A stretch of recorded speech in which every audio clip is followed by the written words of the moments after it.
For 2 days, bikers of all ages from all around the globe gathered for the 115-year birthday party Harley-Davidson tossed to celebrate its rich history. We started indoors at the Oval for Flat Out Friday that was part spectacle and all speed.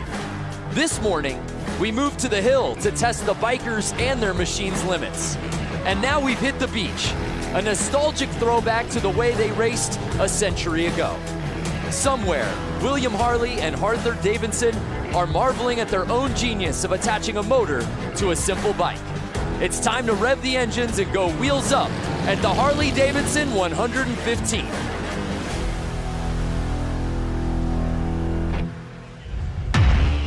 Welcome to beautiful Bradford Beach in Milwaukee. It's been an amazing 2 days of events out here for the Harley-Davidson 115th anniversary celebration. We started out last night with Flat Out Friday. This morning we had a hill climb, of course, and we end out today's action for the Bradford Beach Bowl. It's the Bradford Beach Brawl live from Bradford Beach here in Milwaukee, Wisconsin, presented by the Race of Gentlemen. What's happening, everybody? Brandon Graham joined alongside X Games gold medalist Lance Corey, and the lovely Diana Dahlgren will be rounding out our broadcast team out there on the course. I hope y'all are ready for some racing because, Lance, we've got 6 different classes of motorcycle hitting the beach here today. It's incredible. I mean, for the fact that this hasn't been here for 110 years and we're recreating history right now, I'm mind blown. Yeah, well said. 1908 was the last time bikes hit the sand, so we are in for a treat here today. And taking a look at our menu of events, heavy, men's hooligan, men's moco, men's vintage sportsters, men's brakeless 45, the mixed trog 45, and I know your personal favorite, Lance, the mixed Hollywood 80. You have that correct. So we'll be seeing all of those classes hitting the beach here today. Just fantastic conditions. A little earlier today, if you were watching the hill climb, you saw what a muddy mess it was with the rain out there. Not a cloud out here that puts us in danger of any sort of precipitation. I think it's going to be ideal conditions.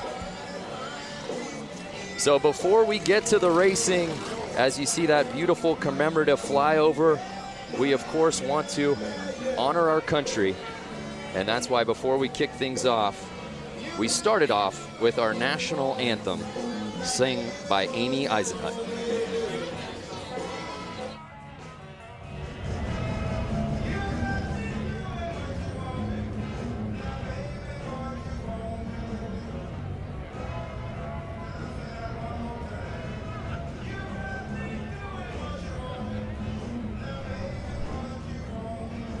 All right, ladies and gentlemen, at this point, we'd like you to rise and remove your hats for our country's national anthem, sung by Amy Eisenhut.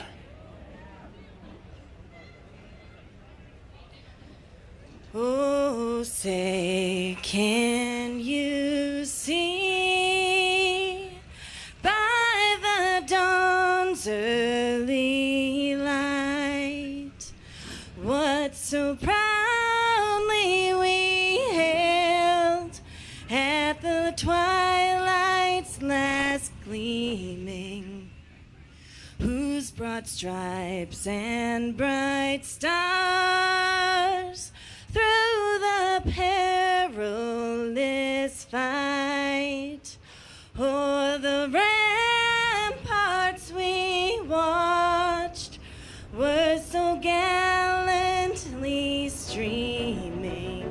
We've been down here since Monday morning at 6 a.m. essentially, pushing sand around, rolling sand, wetting sand, trying to get the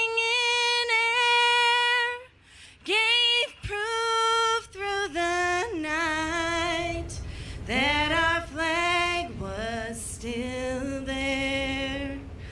Oh, say does that star-spangled banner yet wave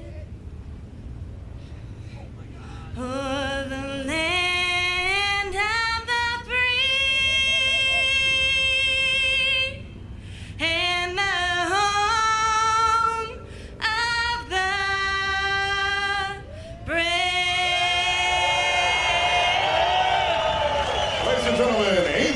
Eisenhoot.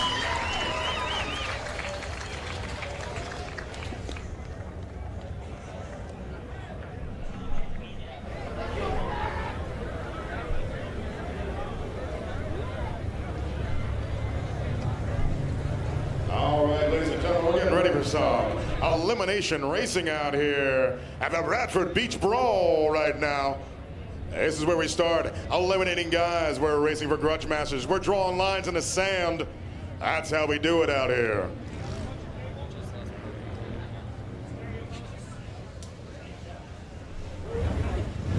All right, we're running a bunch of classes out here. We've got the Tron 45 class. We've got the Moco class. We've got the Brakeless 45 class, the Hooligan class, Vintage Sportster class, and the Hollywood 80 class. That Tron 45 class, 45 cubic inch flatheads. All right, well, we're excited to kick things off, but before we do that, let's check out a preview on the bikes we'll be seeing out here today. Let's send it down to Diana. Same as the Tron 45. Lance, Brandon, thank you guys so much. We are down on the sand. We are going to run through the 6 classes for tonight's events. First, bike here on my left-hand side. Yeah, we got Matt Harris here on a vintage Sportster. He's going to show these modern Sportsters how you push an old vintage Sportster around the track. Awesome. And then we have this lovely lady here on my right. One of HD's own, Leah Orloff, in the Moco class, showing everyone how an employee puts on a good race. That's right. That's what I love about Harley-Davidson, employees only class. Then we were moving into more the vintage realm. Yeah, you got 2 great vintage bikes here. We got the Hollywood 80-inch class with the Knuckle on my left and the Trog 45 class here on my right. Again, these guys are going to show you how fast these vintage bikes are, and being as old as they are, they still put out a ton of horsepower and push around the track. Not only that, he's wearing the Harley-Davidson vintage collection sweater that I have, and I love it. And then we have the more modern bikes. Walk us through these 2. Yeah, so we got the Trog 45 class, brakeless, and we got the Sportster Hooligan class over here on my right. That's right, we got the hooligans. Well, this is such an amazing event, so important in so many ways. Tell us a few difference between the modern and the vintage. Yeah, the thing I love about this event the most is that we're bringing together modern and vintage. It's not very often you see that happening, and it's really the vintage harkening back to our history and celebrating that. But now we have modern motorcycles, so we're going to see what those things can do out here on the track as well. This race hasn't happened for a long time, in over a century. Guys, let's go racing. Yeah, we can't wait. Enough talking about it. Let's be about it, Lance, as our first class is ready to kick off our action here today. Man, you cannot beat this view that we have here on the beach, on the Bradford Beach. Incredible. So starting things off, we have the men's hooligan class. There you see what it makes a hooligan. And these guys really are the spirit of the whole weekend of the Harley-Davidson 115th anniversary out here, Lance. They really are. I mean, they're riding bikes. I wouldn't say they're 115 years old, but they got to be 80-plus years old. Great to see them still out there running. Yeah, so there is a look at our start list, semi 1 of 2. Ever had anybody and the fans have absolutely invaded Bradford Beach. This is such an amazing event, completely free, and everybody has come out here, and we've seen it. We saw it at Flat Out Friday last night, and we saw it earlier today out at the Hill Climb and Little Switzerland Ski Resort, and no better way to cap off today's action than out on the beach. That is right, and we are so lucky and so happy to have this beautiful weather for the riders as well as us viewers. Yeah, there you see a great look at the beach, and that's a beautiful shot of the boat. To give you a little sense of perspective, we're actually up in the boat. That is where we're doing this broadcast from. This is about as good as it gets for a broadcast booth. That is correct. In fact, I didn't even realize it was a boat until you just pointed that out. My goodness, where have you been, Lance? I've just been enjoying the day. You really have. We're having such a good time. It was a great day. We were at the hill climb earlier today. Actually got in a helicopter to get over here, once in a lifetime experience. And again, we can't thank you fans enough for watching online. This show is as much yours as it is ours. Tell us what you want to see, who you want us to talk to, what you want us to highlight, and where you're watching from, and we'll give you call-outs all broadcast long. This is for you. Lance is opening up Facebook right now. We're ready to rock. I'm loving how all these guys are just in vintage gear, vintage helmets, vintage sweaters, like Diana had said. It's an homage to yesteryear. And you see the flag girl getting ready. Semi 1 of 2 here in the hooligan class. Number 39 by Kevin Bass out of Prior Lake, Minnesota. 33 bike, that's Hollywood out of New Jersey. Look at him trying to start his bike back there. These old bikes, they don't have electric starts like the new ones. We'll see the hooligans out there, they'll have electric starts. These guys are kicking and kicking. They're getting tired before the race even starts. Out the 151 bike at the line, the 51 bike, 996 bike. He's having to time the engine, advance, retard, throttle. There's two different throttles on the bike. One on the left is advancing the bike. One on the right is getting the throttle going. A lot to think about, and the race hasn't even started yet. For you fans watching at home, of all these amazing bikes these hooligans are on, which is your personal favorite? Let us know from a number plate, man. Can't go wrong with any of these, but we're ready to get it on. 51D, Harley-Davidson. We got the thumbs up. We got the flag waving. Bikes are running. And they're off. Hooligan Semi 1 officially kicks off. That number 77 bike, Josh Cole. He's a fast one. These are our racer gentlemen, guys. Showing you how this beach racing's done. And they are off. Look at the lead that he's already got. Yeah, 50 building. Fresh track. It's like getting powder runs on a snowboard. These guys have been paving it for the last hour, waiting for these classes to hit the sand. It is not going to stay like that. Wait 1, 2 laps, and they are going to be fighting the sand. You hear that, Ribbon Mike? And the 50 plate is just blazing around this beach oval, Lance. It's incredible. Mind you, look at these bikes. No suspension. Shout out to the fans watching, in particular, Wesley Wills watching from the maternity room, waiting on the baby to get here. Oh my goodness, Wesley, congratulations. What better to be doing than having a kid and watching this race right now? Well, I hope, Wesley, you're enjoying that shot. And no surprise, here comes Josh Cone on that 77 bike. And the number 50 is just, he's keeping it smooth. He's on the gas on the straights. Watch when it gets straightened out. Watch him open wide. And we're already getting a lapping. 50 passing the 313. Oh, getting a little squirrely out there. Looks like we got Kevin Bass stuck out there in the sand berm. I love when he just leans into it and you see the roost kind of pop off the tire. And it is right there. How awesome does that look? And that's going to do it. The 50 bike takes the checkered flag. Incredible. Now, Lance, as we said, this race hasn't happened here in the vintage class. Oh, he picked a good time to lay it down. Well, we haven't seen these bikes on this beach in 110 years. You can't practice, especially with a vintage bike on beach. How foreign was it for these guys to hit the sand for the first time with these bikes? Well, you know, they were dealing with the weather. But here's a replay. Check this out. Notice this. He slows down.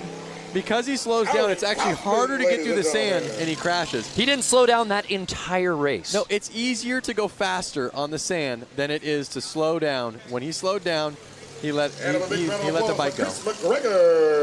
And look at 3 of them. 1, 2, 3. They all slowed down. They all fell over, and they're all struggling getting their bike started.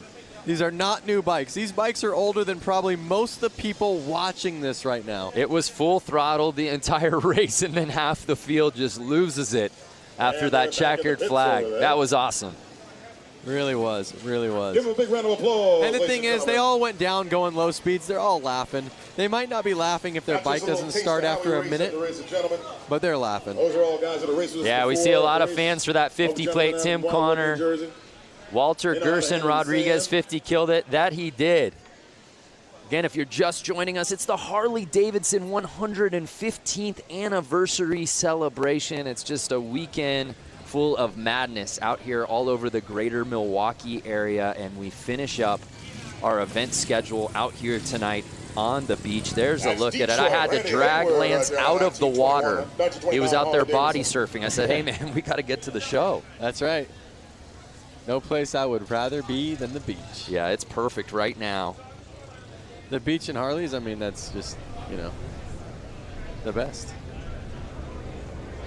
Much better conditions, and I'm curious, any of those fans watching right now, if they were watching earlier today, for the Harley Hill climb. A little bit different conditions than what we saw a few hours ago. It's incredible that just a few hours and maybe 20, 30 miles, and all of a sudden it's like we're in a whole different world. The fans have come out here in absolute droves, as you can see. Completely free event. There's no bad seat in the house. And it's all hands on deck to help get the bikes off the track as we await our next class.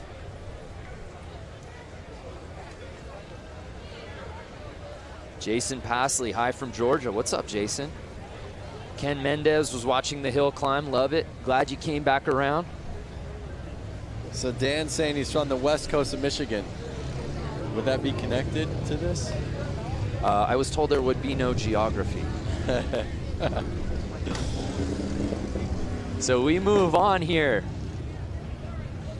at the Bradford Beach Brawl.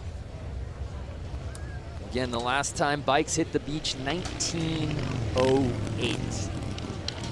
Where were you 110 years ago? I wasn't even a thought. My grandparents weren't even alive.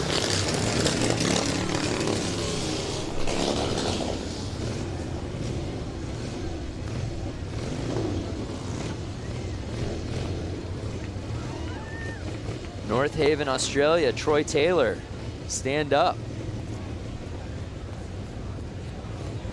It's so awesome to see all the fans out here, and then these old Harley-Davidson vehicles, I want to say. I see kind of like a milk truck. I see a old bakery truck. You know, I know we probably can't do it, or maybe it's frowned upon, but in addition to all of these incredible new bikes, like the 2019 stuff that Harley has on display, and of course the vintage bikes we're seeing out here today, as you said, the old vehicles and the old banners. I'm talking like the old Harley-Davidson race banners. That's like the ultimate memorabilia. I would love to just grab one after the broadcast when no one is looking. I'm definitely going to have to ask the right people if I could grab one of those for the shop. Great time from New York, Quebec, Canada, Bastien Briard. So I want to know all these people on Facebook Live right now. Yeah. Are they rooting for a hooligan? Ooh. What hooligan do they want to see out here? Yeah. You know, take the win. Yeah.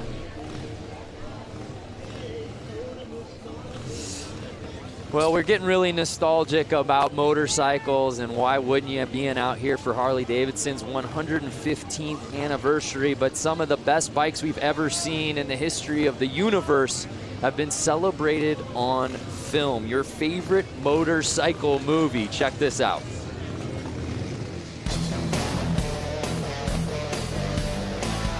My favorite motorcycle movie is, I don't have one. I love them all. I guess I would have to say The Wild One with Marlon Brando. Terminator, because I had a fat boy.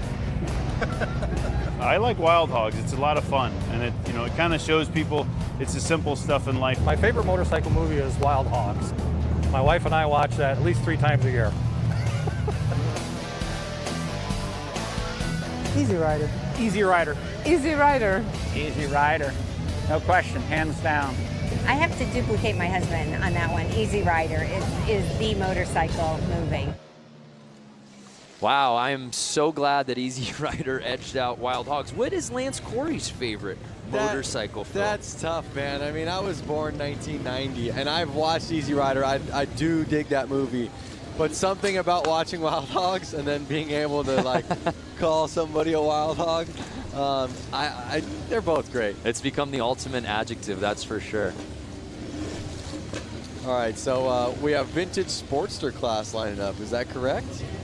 It looks that way. Let's take a closer look at some of these bikes. Any of our fans watching out here today have got a vintage Sportster of their own? And if so, give us the stats. Actually, I'm getting word that this is brakeless 45. Oh, the brakeless 45s. Yes.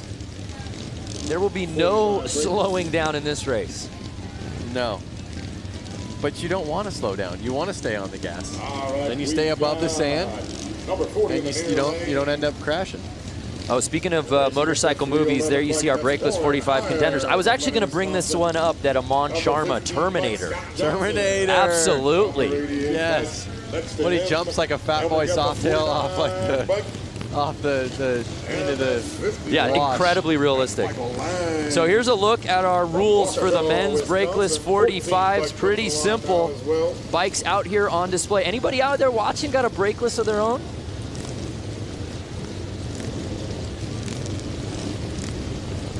Number 311 once again is Warren Hire. Number 49, Kendall. So we've just got word that the brakeless 45 and the Sportsters are out there right now.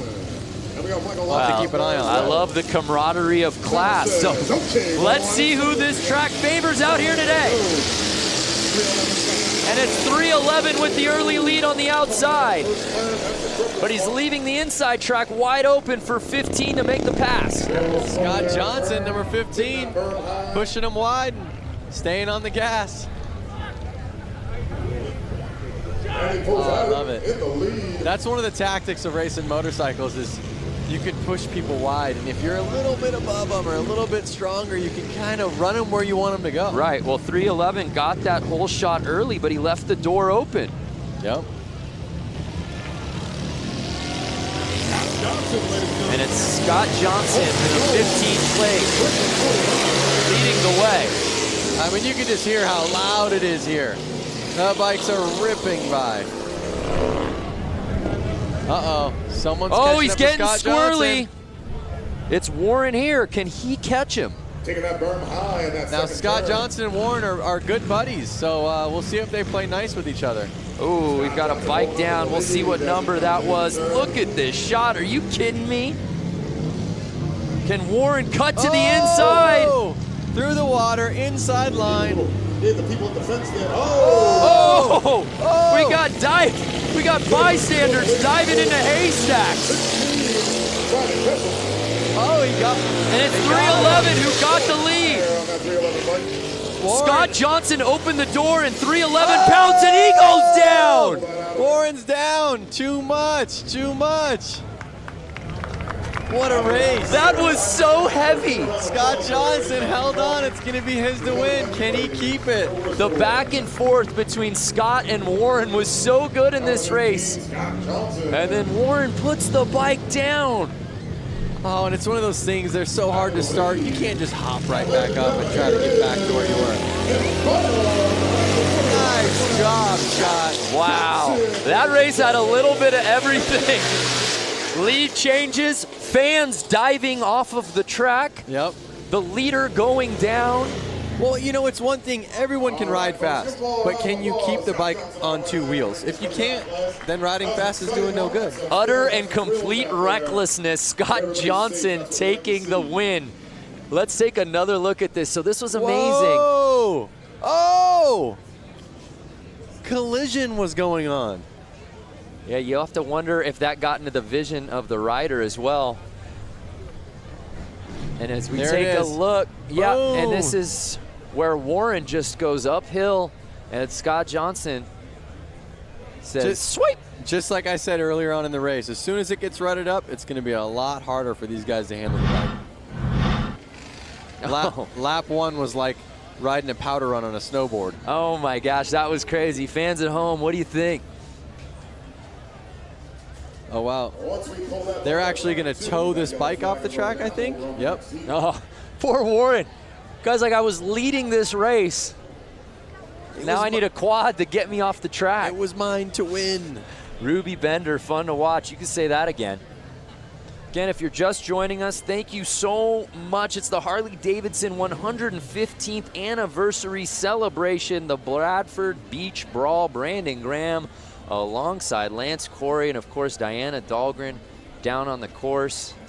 Diana's got better access than anybody, that's for sure. That is true. John Meyer, sign me up. Right, folks, we're gonna keep the excitement Get on over, bud. here. As soon as I wouldn't mind being in one of those boats.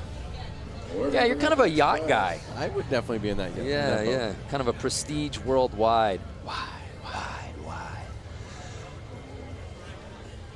So we're getting ready for our next class, and hopefully it lives up to the hype. What we've seen so far has been some great racing. Josh Jones, I think this should be every weekend event all across America. Josh, we're there too. Hey, for more on the course, let's head down to Diana. What's going on, Di? Hey guys, you know what? I'm just on this massive water truck. We're gonna go do a little maintenance right now, and we're also gonna steamroll behind the water truck. We're gonna get this course nice and flat for the next set of races. Guys, it's gonna be good. Wow, so we're gonna have another race where a guy out front gets the perfect track. And there you see her pageant wave, like she's marshaling the parade.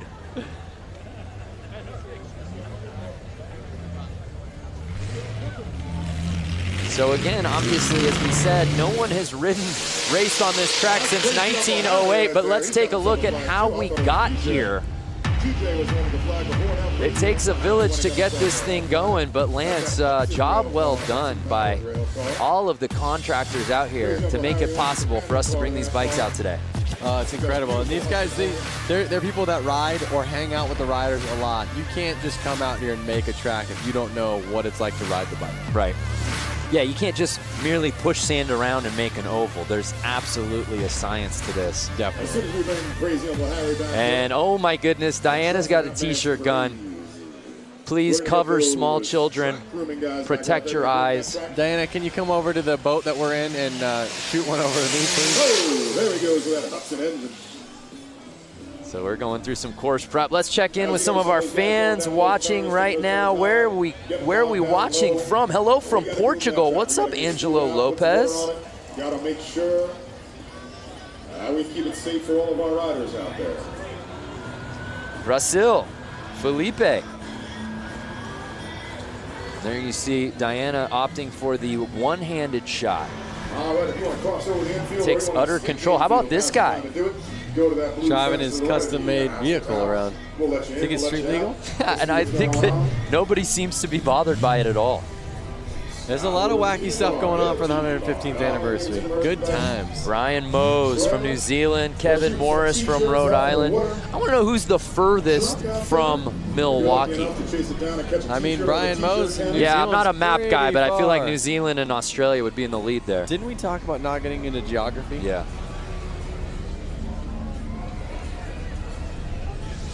Well, Diana has been very busy this week. She's got her hands full. She actually was out at the Harley-Davidson Museum a little earlier this week.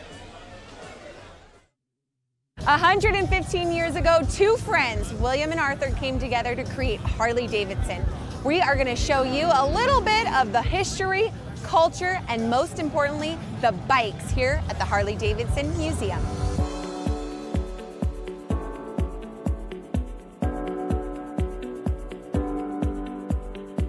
Behind us is the bike that started it all. Yep. Which is gorgeous. The oldest Harley-Davidson in existence. Both Bill Harley and Arthur Davidson were really avid bicyclists, and Bill Harley actually worked for a bicycle company here in Milwaukee, and their first project was to build a motor to literally put in a bicycle. You can see how they kind of shaped the frame so that it would embrace the engine, and that kind of set the standard for what we still do now. Can I write it out of here? Well, first of all, you'd have to guess it out. This is actually dated July 20th, 1901. This is original. So this is the original drawing from Bill Harley for a bicycle. The Harley family saved it. They had the foresight to save stuff from almost the very beginning. Over there is the book from 1907 when they incorporated, and they actually began a program of saving at least one bike new right off the line in 1915. Wow. And we do that to the present. When we were back there, you know, you look and this looks like a whole motorcycle. Right. And as you walk in. Wow, I didn't even notice that till now. That's amazing. See, it works. This thing's completely taken apart. So, you know, the idea here in this whole room is to give people, you know, a sense that the engine from the first bike we built today is the, you know, real heart of the motorcycle, both, you know, obviously from making it go, but from a design point of view, we always show that beautiful engine like it's a jewel in a setting. We want to give people a sense of, you know, how these things work, and we make it interesting.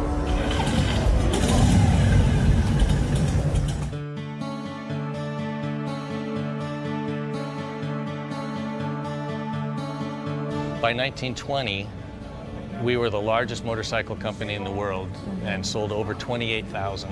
In those early decades, there were dozens, we think as many as 60 different American motorcycle companies. By the time we came out of the Depression, there were only 2 companies left. You know, the major turning point was World War II. Over the course of World War II, we made almost 90,000 military bikes. What kind of jobs in the military were Harleys actually assigned to? They were mostly, they called them dispatch riders. Okay. So they were taking messages from one place to another. Our story weaves in and out of the story of American history. This is the bike that this badass cyborg Arnold has to ride. Schwarzenegger. The real Captain America in the comic book, he rides a WLA. Right. The original didn't come with flamethrowers and stuff like rocket launchers.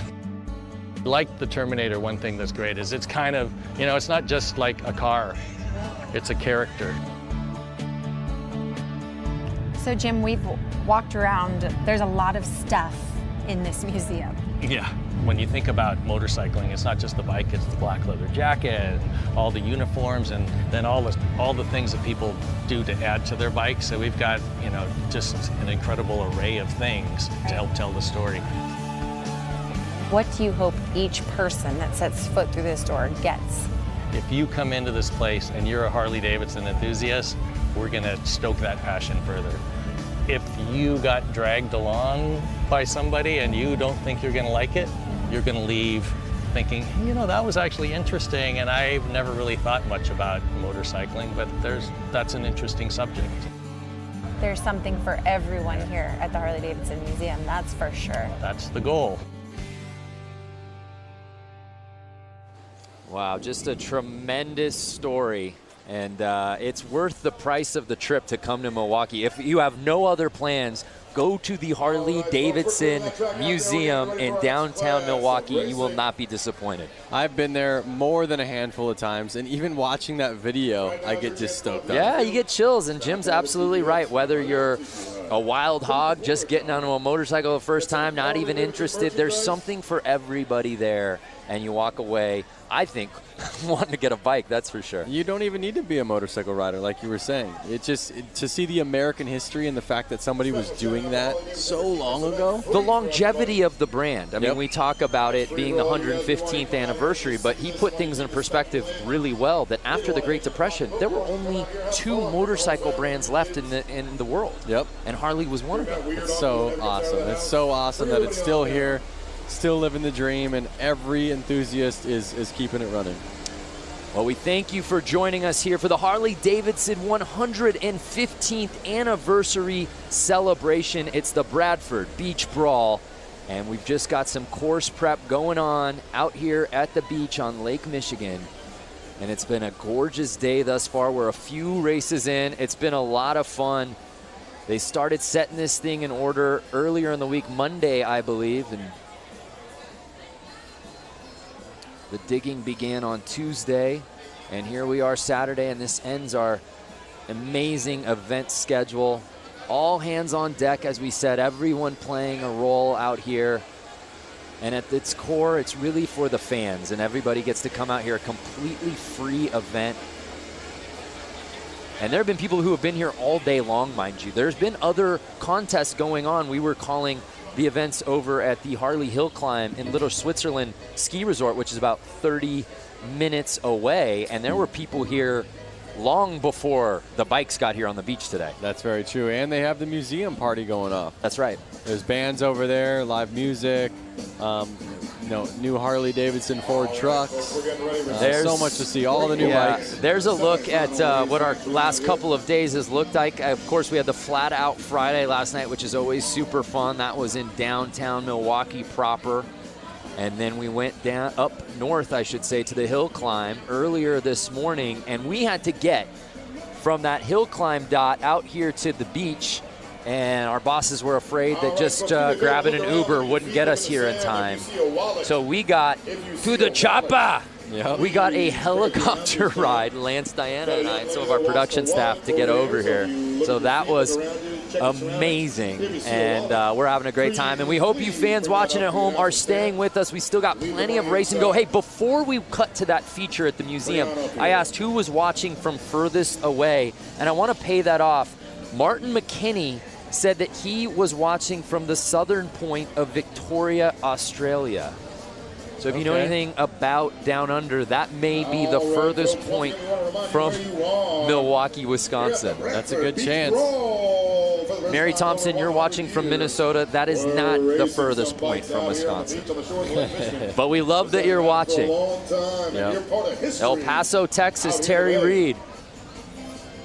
So let us know who you want to see, what classes you're most looking forward to. If you've owned one of these bikes or any of these types of bikes, would you bring it out to the sand? Because I think a lot of these guys say, oh yeah, I'd ride the hill climb, or heck yeah, I'd go into the arena and do the oval on the concrete. How many of you guys and gals with bikes would take it out here to the beach?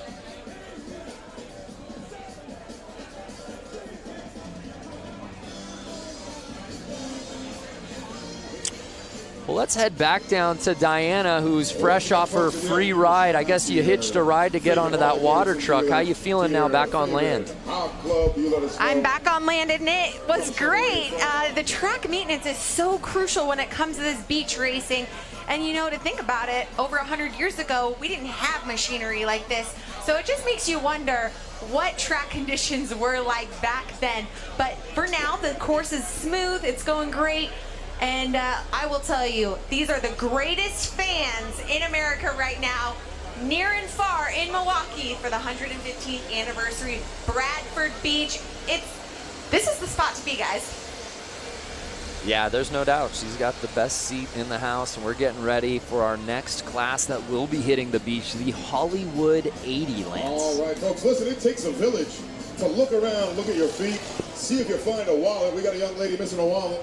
So there you see fans in attendance. We've got fans in the infield. We've got fans out here. There's some stadium seating just east of the sand. And lines of traffic. I feel like cars are even stopping near the beach just to roll down the window to get a view of this thing.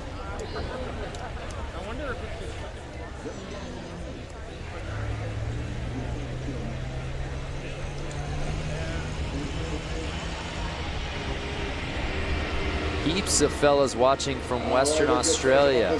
All right, Leon. I have to think, Brando, I have a couple Harley-Davidsons of my own. 2018 Lowrider. Okay. I have a 2013 Street Bob. Okay. 1992 FXR. Okay. And a 1957 Panhead. That's more than a couple. And a couple more little ones. I got a little Harley Shortster. But I was just talking about the big bikes. I have to say that if I were to go out there... Which of the stable would you bring out here to the sand? I would bring the 2018 Lowrider. Okay. FXR, well, first of all, let's start with the oldest. Panhead is amazing. Hardest one to ride. It's got suicide shift, rigid frame. It would be a little tough. It's a little raked out, not the right bike to be riding in the sand. Then my FXR, I would probably kind of choose that one, but if I crashed it, they don't make any of those parts really anymore. So I kind of want to keep that one nice. Right. Then I have my Street Bob, great bike, love it. But it's kind of lifted, it's set up a little bit more aggressive. My 2018 still has the stock suspension on it because it's great. It's the lightest of those bikes. It's going to handle the best. So I would put my money on bringing my 2018 Lowrider out here. Yep. Well, maybe for the HD 120th anniversary celebration, we can get Lance Corey not only in the booth, but out on the sand. Yep. And by the time that rolls around, that 2018, that'll be a forgotten memory, that bike for you. Yep. I'm curious, anyone watching this, do any of you guys have one of those bikes that I mentioned? Do you have a 2013 Street Bob? Do you have a 2018 Lowrider or an FXR or a Panhead? Just want to know, what you guys are riding. Yeah, what do you got?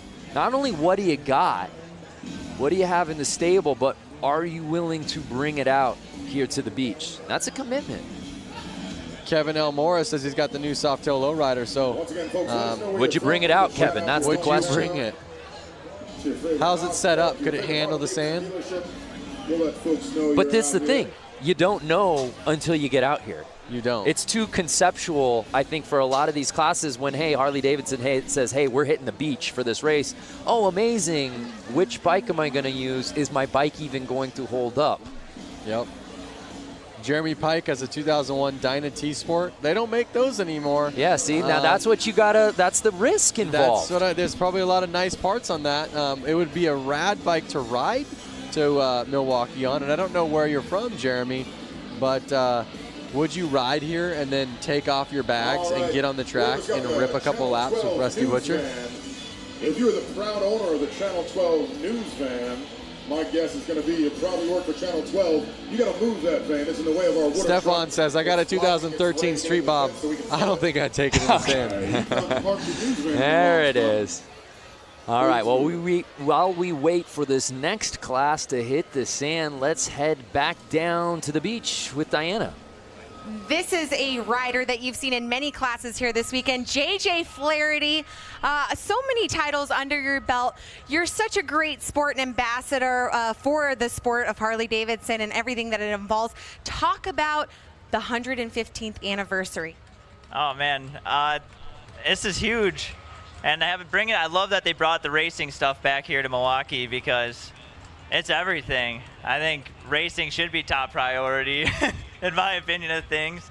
But yeah, growing up, being just, local to Milwaukee and like going to the 90th, like I think the first one I remember is the 90th, 95th, the 100th, and I started doing BMX shows at the 110th, and now I'm here racing at the 115th, so. Let's talk about that. You were at the hill this morning. Oh my goodness, the conditions there were treacherous. Now you're on this nicely manicured sand track. Luckily I got a little bit of a motocross background too, so I think that's helped me in these turns, especially 1 and 2. It's pretty greasy, it gets rutted up. Now we have tons of thousands of people watching live right now, and you're sitting here about to go on this course and race. Explain the feeling that you have right now about to go onto this course and lay down some sand. I was gonna say lay down some tar, but that doesn't apply here. Well, I hope I'm not laying in the sand in front of all those people. I already did that once today. But it's a pretty awesome feeling for sure. Any adrenaline? Oh yeah, for sure. Tons of adrenaline. Well, we've heard it from JJ Flaherty. Big round of applause for this guy. Such a great sport. And let's see if we can take first here in tonight's hooligan class. See you, JJ. Thanks. Guys, back to you. JJ Flaherty has had himself a day in the all-white leathers. He was competing in the hill climb earlier today, and it was a muddy mess. Of those fans who are watching, you know what we were talking about. No one went unscathed, but JJ Flaherty made it all the way to the championship round in his class, ended up having to settle for second place, but man, he looked so good at the hill climb this morning. I got lucky enough to see a photo that was taken from about eye level of the track. He legit looks like Evel Knievel flying. Launching. Yeah. He had to have been 10 feet off the ground. Yeah, and what's crazy is while we were doing the broadcast live, we knew he got some air, and I think we both went, whoa, and then we saw that photo in perspective, and that is so cool. I hope that JJ is able to get his hands on that because that's frame-worthy. Definitely. It's definitely Instagram-worthy. Yep. So I think we got the Hollywood 80 class coming out right now. If I remember correctly, they said it was like knuckleheads. All right, we got the final Hollywood class coming out to the line right now. Hollywood class. And you know what I love about all of these classes, whether it's vintage or Hollywood 80, is not only obviously the bikes, but even the plates paying homage to another era. Yep. Twins out there. Notice these bikes have little tank shifters on them. Like I said, you got that double throttle going.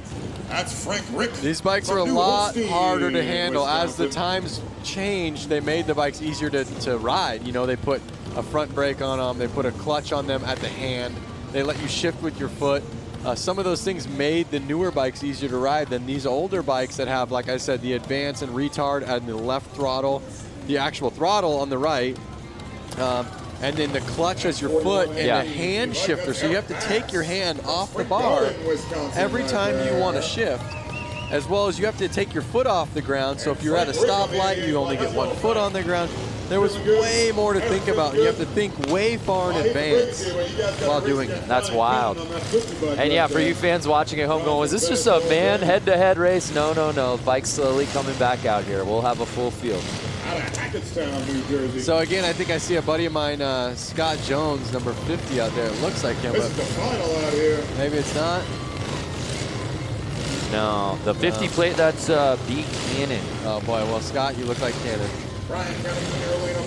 You're putting your friend on blast right now. I bet you it's him on somebody else's bike. No, he's actually got hand tattoos, I think. I'm totally wrong.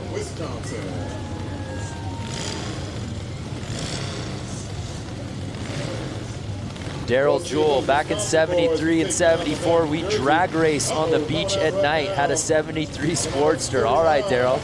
So awesome. Out of Brawl, Lake, Minnesota. I'd love to get my hands on that Springer for my Panda. Mike Melanie Lazelle interview the flag girl. Yeah, she's kind of stealing the show out here today. Yeah. Notice how she kind of like waves it, and they don't go until she does a big jump, and I believe hits the ground. Yeah, see, waving. Wave. Making sure they're all ready. Wave, jump, wave, and the jump. Yep. And they're off. And it looks like the 50 plate building that huge lead. He is not messing around. And again, look at fresh tracks. They're making the ruts. They're not taking ruts, they're making the ruts. On the gas, waves coming in. Taking no prisoners out there right now. And it's more of the same from Cannon out here today. So awesome.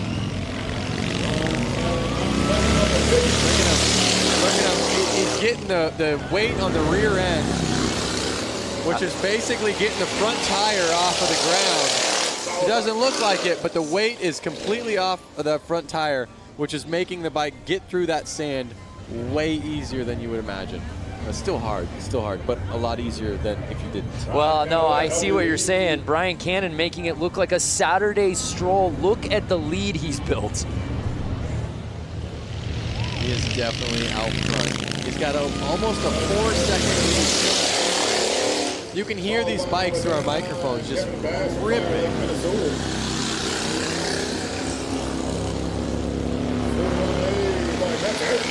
So this is the Hollywood 80 main, and it's Cannon's race to lose. He can ride as far outside as he wants at this point. Look at him looking back like, can I chill out right now? 1 lap to go. And ladies and gentlemen, it is, as we suspected, Brian.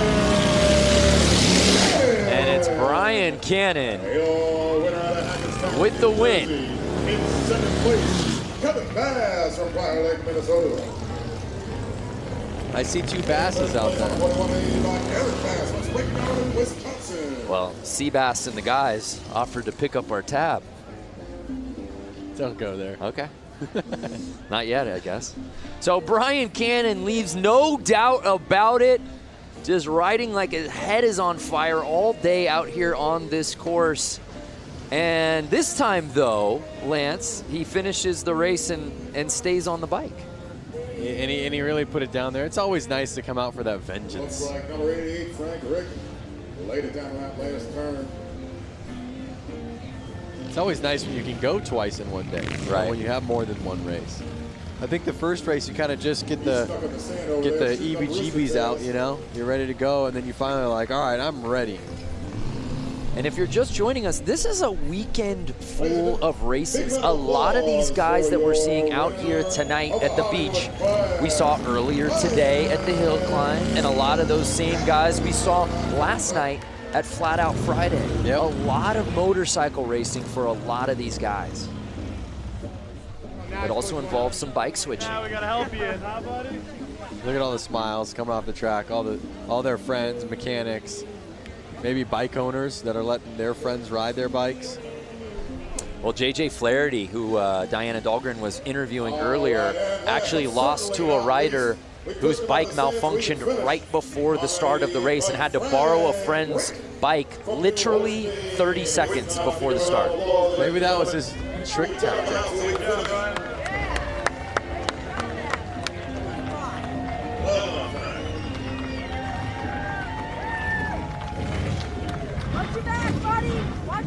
So here's another look at Cannon. And he was riding outside for most of the race. And we take another look when he gets inside, Lance. Oh. Well, you notice that once the race gets going and there start to form ruts, he's kind of dodging them. And you saw him kind of fall into a rut in the first corner, and then he kind of came out. Then as he's going into the next corner, he's trying to take a line that nobody's taking yet. So it's a lot of thinking ahead, patience, while staying on the gas, you know? So now it's time for Heat 2, I believe. Heat 2 of the Hollywood 80 main. To me, this is looking like the Hooligans. Oh, this is Hooligans. Yeah, we've already switched. I apologize. My scoring monitor is not keeping up with the torrid pace of the racing out here today. And there we take a look at our start list. Semi 1 of 2 for the Hooligans. Lance, you know a lot of these guys pretty well. I do know a lot of the guys. A lot of these names right now that I'm seeing aren't as much California kids, so I'm not sure if I know this class that well. I myself from LA know a lot of the guys from the Hooligan series that are from Southern California. Do you say you're an LA guy, or do you say you're a Valley guy? I would say LA. When I'm out of LA, I say LA. And they're off!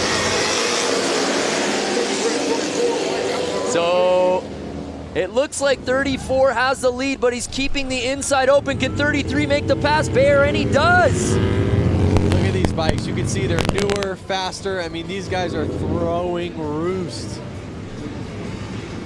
But also note how much they're kind of squiggling through the lines right now. There are that many more ruts. They are having to dodge the ruts or drop into them.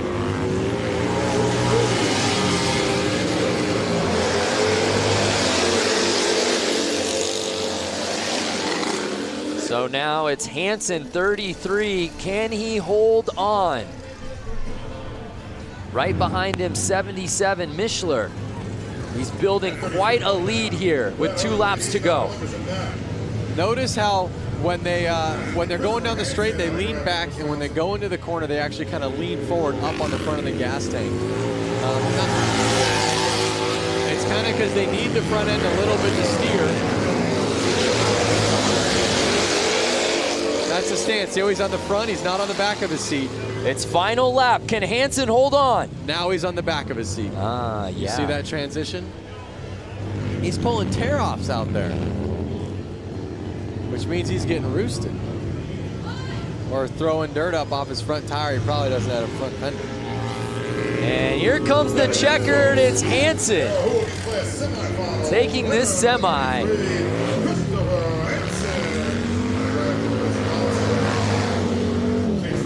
I see a question right here from Walter Rodriguez. Is there a hooligan group of riders around New York City? There's a group of guys that have ridden the hooligan class. They're called the East Coastin' Crew. They're out of Connecticut, New Haven, Connecticut. I want to say that's what, maybe 45 minutes from New York City. They have ridden hooligan classes, and they kind of do stuff like this. I don't think they're here this weekend, but there are people on the East Coast doing this. See Mike Melanie Lazelle, 33 must-ride dirt bikes. So let's take another look here down the stretch before that first turn. And early on, it was the 34 bike, but he went outside, and 33 was able to pounce, and there was no looking back after that first lap. Like I said before, those ruts are kind of messing with these guys now. They're having to hold on to a wild animal almost. A little bit different than riding your Sportster on the paved ground. I will say. So we've still got another semi-final in this hooligan class. I think I see a couple of the crowd favorites heading out to the track right now. So who will join Hansen and the boys who qualified out of that first semi? 35, Dave Kilkenny from Waukesha, Wisconsin comes to the line.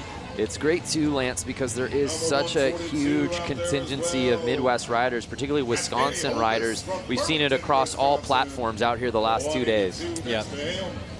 And there's our guy, J.J. Flaherty. Going from flat tracking in a little arena on concrete. Yep. Launching his Harley like Evel Knievel up a mountain. And now he's here on the beach, riding in the sand. And I believe through every single race, the promoters have made them wash their bikes so they don't transfer the sand to the concrete, the dirt to the sand, vice versa. I think it's kind of a rule by the city, as well as you know, keep the tracks clean. Here's the real star of the night, Flat Girl, and they're off. Oh, and Flaherty gets into a little bit of a scuffle.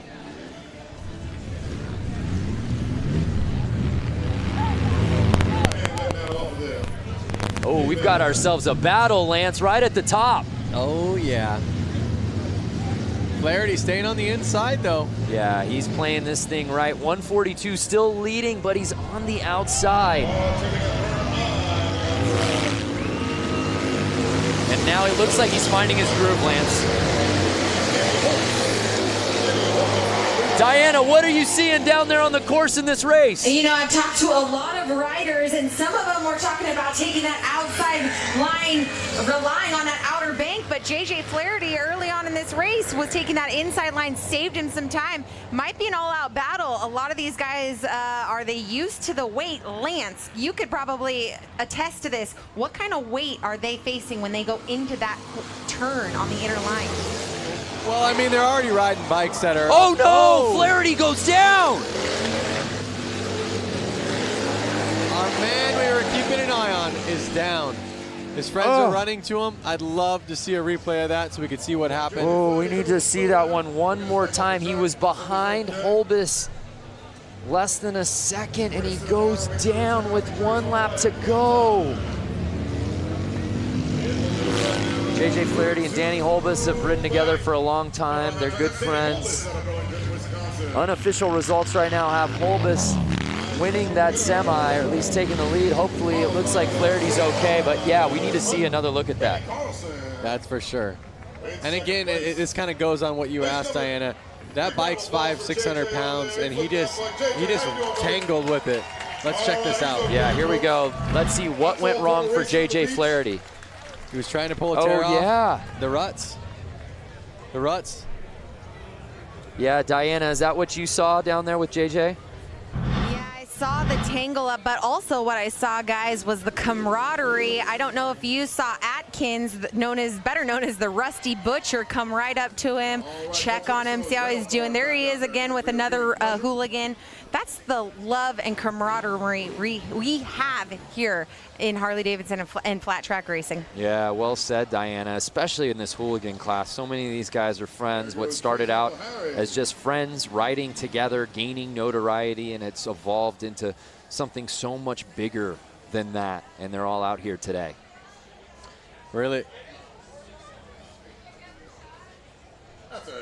what happened out there was, you know, he was trying to grab his tear off because he was coming from the back. He probably had dirt all over his goggles.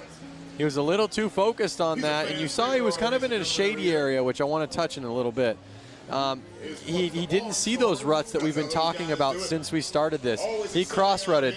Front tire was in a different rut than the back rut, and that basically crossed him up, threw him right off the bike. That's a really good point as we take another look. Going at the goggles, not paying attention. Yeah.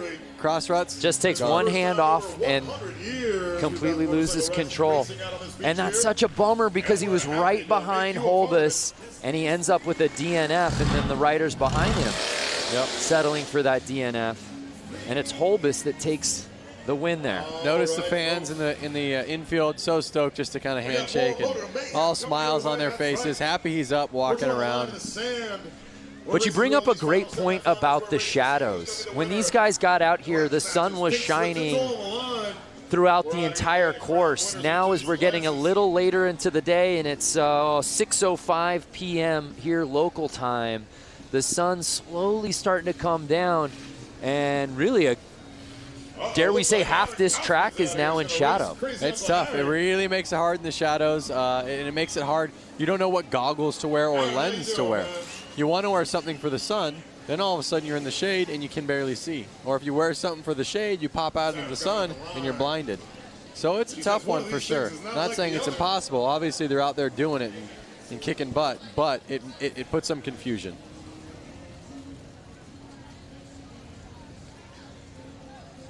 So we're shaking it up a little bit out here for this one, as you can see.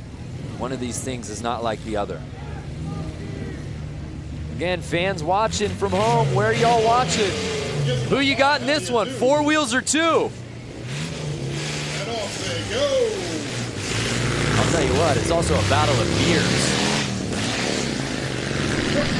Look at how much he is steering that thing. Just on, left, right, just to keep it going straight. It's already turning around with the look back. So you can imagine with how much he's having to correct those steering wheels, how much a motorcycle's having to do it. John Holt watching from Tucson. What's happening? Paul Gorbett from the UK. Oh, and the bike makes the pass on the car. He's getting a good lead. He's got about 2-3 car lengths, but that car is hauling butt into the corner. You gotta get yourself a Harley-Davidson motorcycle, son. Can this car somehow make its way to the inside for a pass? 151 not giving him an inch. The man in the car's got a cup holder, a drink. He's just hanging out. Look at that, thumbs up, good times, positive vibes. That's all it's been here all weekend long. Good vibes across every race. Christopher Pinnicky watching from Des Moines, Iowa. Randy Serta, California. Australia in the house. Louisville, Kentucky. What's up, Trevor? What would you ride, the bike or the car, Brando? I'd go 2 wheels. 2 wheels. How about the viewers? You want to drive that car or ride that bike? I want to drive the car, but something about getting a motorcycle on the beach feels like a once-in-a-lifetime opportunity. Oh, now the speed's picking up a little bit here. What happens on this turn? That's what we do, ladies and gentlemen. We throw a bunch of one thing to note. Who comes out on top?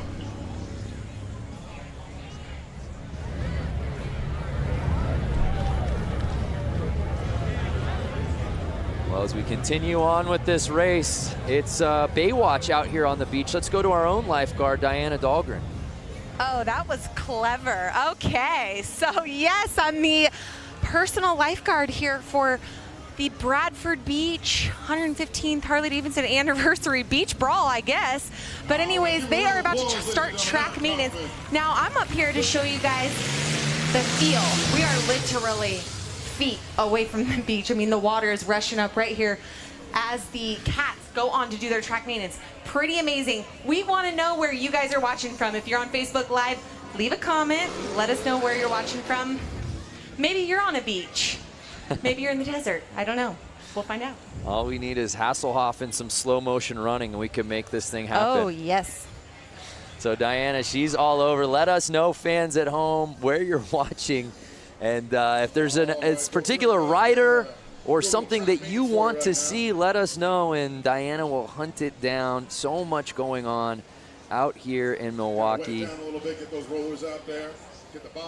There's a beautiful look at the Bradford Beach Brawl. For more on the beach and these bikes, check it out. Make it a little safer for our guys out there.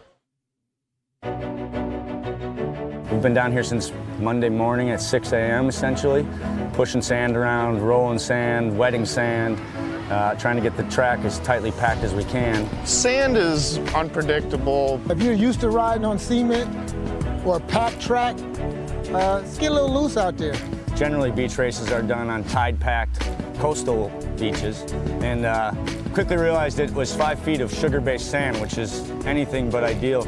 It's got the consistency of flour, so if you ever thought about trying to run through a big deal of flour, how hard that would be, well, that's about what it is to control a bike through that. It changes constantly, The spot you were just in last lap, you go around, it's going to be completely different the next lap. You can't be scared of it. You got to just like hold the throttle back and rip through it. And you know, you see a big sand pile, you're not going to slow down and go over it. You got to just fly through it. It wears you out really quick, and I've never rode on anything like it in my life. Very cool. It's going to be guys that stall out, and there's going to be guys that fall over. It's a lot of fun. It's, you know, a lot of oohs and ahs. Hopefully only thrills and no spills. The one thing I love about this race and this whole idea is it's a mix of modern and vintage. This is 1989 XL 1200 Sportster, and it hooks up and hauls ass. This is a 1929 Harley DL. This is the Godfather. A lot of times you have the two separated, and we're bringing them both together. Vintage to really celebrate our history and harken back to our roots, and modern to show what our modern motorcycles are capable of out on the beach. Being able to come down here and ride Bradford Beach is a once-in-a-lifetime experience. It's a fun place. I think everybody will get real close and get to see, probably get some sand in their hair maybe, and have some fun. We're here in Milwaukee celebrating Harley-Davidson's 115th anniversary and our history. These guys have an opportunity to create history. Everybody sticks together. If you need a tool, if you need a helping hand, if you tip your bike over, they'll be there to help you pick it up. Well said. Really neat to see the variety of bike, the variety of rider out here today. Again, we love hearing from you fans. William Hugelmeyer, let's get a closer look at the running gear these guys are using. Hopefully Diana can hear that. Maybe she and her personal camera she brought out here can give us a little bit of a closer look at what's going on down at the starting line. Make sure we keep our guys safe. Make sure we keep you safe. People are watching from all over. Wichita, Kansas, New York City. Thunder. You can't hear me? Hey, there we are, Diana. Hey, guys. Yeah. Oh, we're losing you. We're losing you, Diana. I don't know what cell service she has, but she's not coming through. So if you got a kid who's a skateboarder, get him up to the rail. We'll be passing out some. I love that one bike. I can't recall the model he said it was. He called it the Godfather from 1929, Lance. I know. I was thinking to myself, wow, in like 10 years, that bike's going to be 100 years old. And he's out here riding it in sand. In sand. That thing would be up on my mantle at my house. Brad Talbot watching just across the lake in Michigan. Brad, wave to us so we know that you're watching. Kenneth Kramer, Kansas City. Mick McNasty, I hope that's your given name, Glasgow, Scotland. Just a wonderful day for racing, and I can't think of a better way to sort of cap off the weekend festivities of the racing than being out here on the beach. You see the sand maintenance going down right now. One interesting note that we heard in that feature was one of the riders talking about the consistency of the sand, and what he likened it to was flour. I heard that, and I was like, that's pretty good. But you know what? I've ridden on beach sand a ton in my life with sand tires, right, stuff like that. But I've never ridden on lake sand. And he made a point that it is different. A different type of consistency. Maybe Diana's down there right now. Can you tell a difference between that sand and sand you'd see at the beach? I guess this is like sand you would see at the beach. But I found her. And what is your? Very nice to meet you, Zaria. So we are out here. We're hanging on the infield of the Bradford Beach Brawl. How's it going out here so far?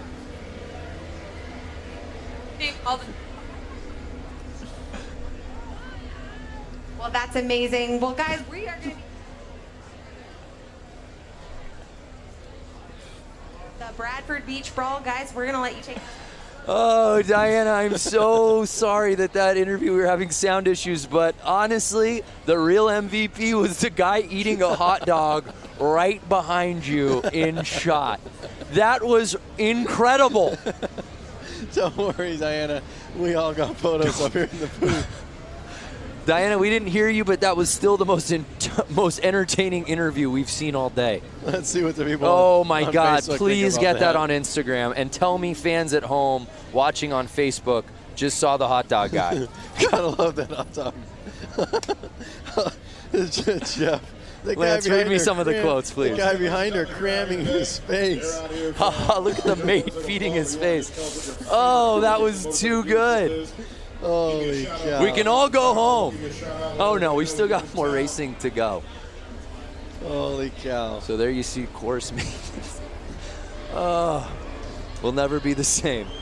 Tell me you got a photo of that for us to post, please. I got a photo of that, and I'm putting it up right now. Again, if you are in the greater Milwaukee area, if you are in Wisconsin, if you are Lake Michigan adjacent and you're not here, you're blowing it. Figure out how to get out here. We've still got more races to go. There's music going on. Oh, so we boy. talk a lot about all of these riders being stoked on one another and the friendship, but let's just take a closer look at the camaraderie amongst these group of riders. The way I see it, everyone's got work on Monday. When we go and do these events, it's a great amount of respect for everyone around. We're always helping other people out, like if somebody needs some gas or if somebody has a flat tire, we'll help out with that. I lost my rod on my rocker clutch, so I figured my racing was over for the weekend.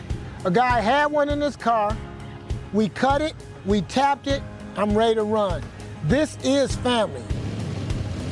Everybody sticks together. If you need a tool, if you need a helping hand, if you tip your bike over, they'll be there to help you pick it up. Like my buddy Nick helped me build the motor, and I wouldn't have been able to build the motor, nor would I have been able to afford a real bike builder to build the motor. So to have friends that like figure it out, and we all figure it out together and help each other out to do it, it's great. It's tough enough to get through this world, and everybody needs a helping hand. We've all kind of been down on our luck sometimes and needed somebody there to lift us up. Lost the phone, and the family got together, the Tribe family, and then we found the phone. Found the phone in the track. Absolutely. If a guy could help you win and he's racing against you, he'll do that. I mean, I'd help any of my competitors beat me.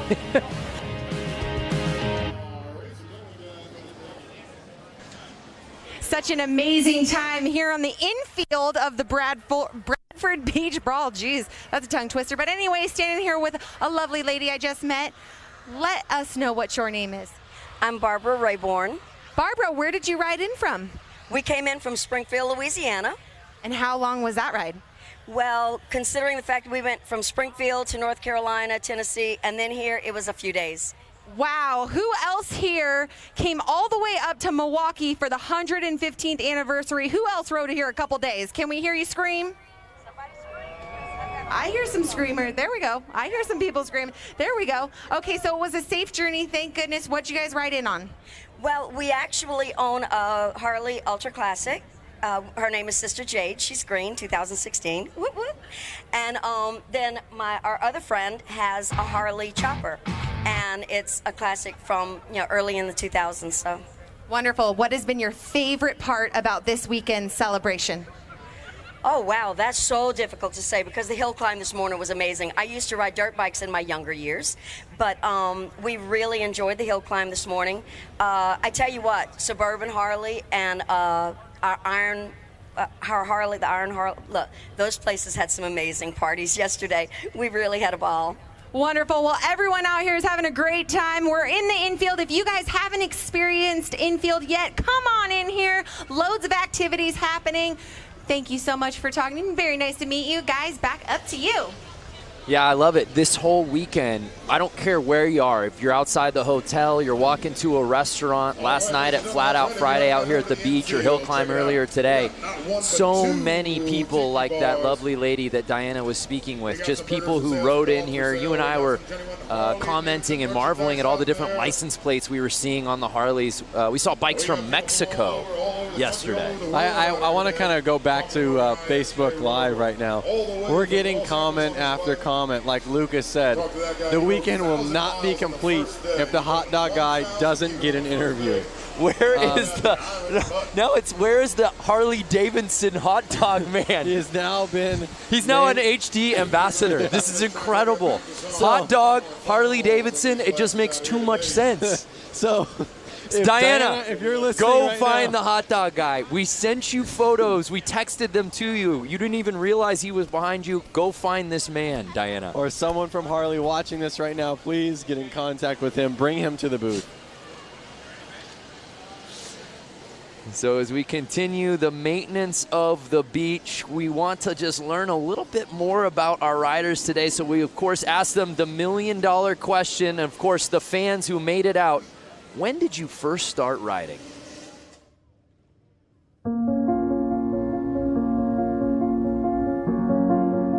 I started riding when I was very young. I had 2 older brothers that rode, put me on a bike when I was very young, pushed me and said go, didn't tell me how to stop, nothing.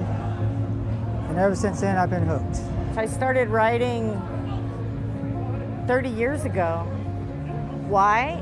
Because I love speed and I'm an adrenaline junkie. My first Harley was a Deuce, 2001. And well, it was a dream become true when I was so young. I've been a Harley since 12 years. And I fall in love with Harleys. And I've been riding since the day I turned 16. I had a little Honda 150 delivered and I've never been off of it. I've always liked motorcycles. I had the fear of them. And my wife says, why don't you take a class and see if you like it? That's all it took, 1995. I didn't ride as an adult until I was about 40. And, but I just kind of heard the call of the road, haven't looked back since. Yeah, everyone's got a fantastic story on how they first discovered motorcycles. Lance Corey, professional rider, X Games gold medalist, freestyle. Tell us how you got into riding bikes. I just had, actually my parents did not ride. I had a cousin, 2 cousins that rode motorcycles. They were a bit older than me. When they grew out of their PW 50s, one of them was handed down to me. So I've been riding since I was about 4 years old, into motorcycles my whole life, and got a Harley-Davidson right when I turned 16. It was only fitting. You can get your license, you can get a Harley-Davidson. Love to hear from our fans on Facebook watching right now. When did you get your first bike, and what was that first bike? Who got you into it? Love to hear those stories. I have to say a lot of people on there have to be saying PW50. I think every kid, you know, even if they're 40 years old now or something, they all kind of started on a PW50. And I would imagine and hope that most of them, when they could get a driver's license, went to a Harley-Davidson first. That seemed to be the general consensus out here, that's for sure. And we move on to our action. And then you see the sun fully setting out here now as that starting line getting completely shaded. Hot Dog Guy has really taken the comment section off the rails here on Facebook. We'll try to find him, but we've got some racing to get to. The mixed Trog 45. These are pre-1952 bikes, 45 cubic inch flathead motorcycles. Again, and you saw that it said tank shift. So these guys have to push their clutch in with their foot, shift with their hands. They're gonna have to take their hand up the bars during this race. Ooh, well, at least it's smoother out there for them.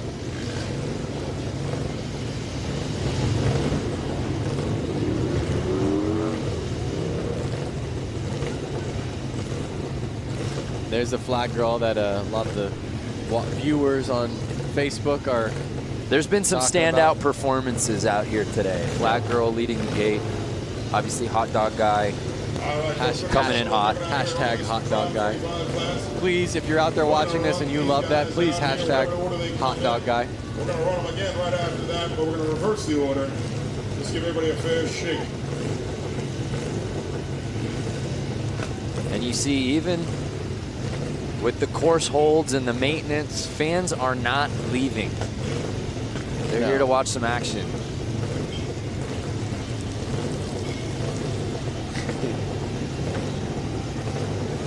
Hey, Michelle Havens-Moore just bought my first Harley last week. Congratulations, Michelle. You'll never be the same. So awesome.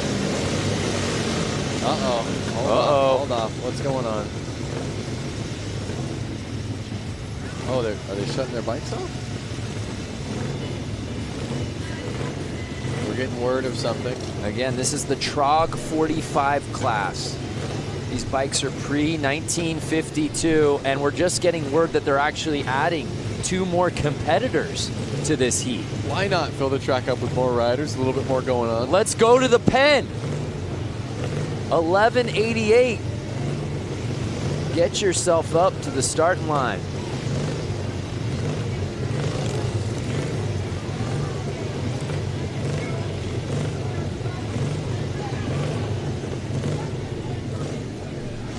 And here comes the 313.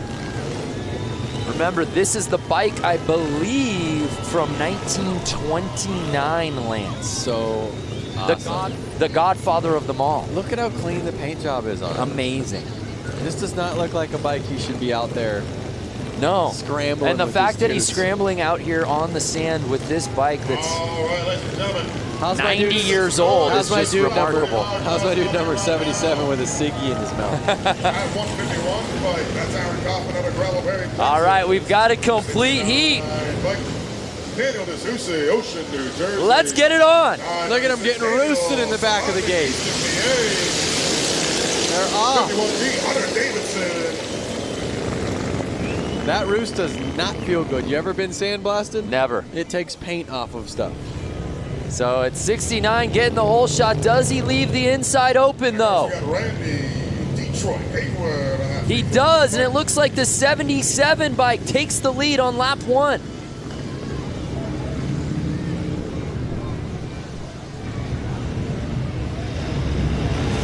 That looks like fun. 77 bike, no surprise in the lead.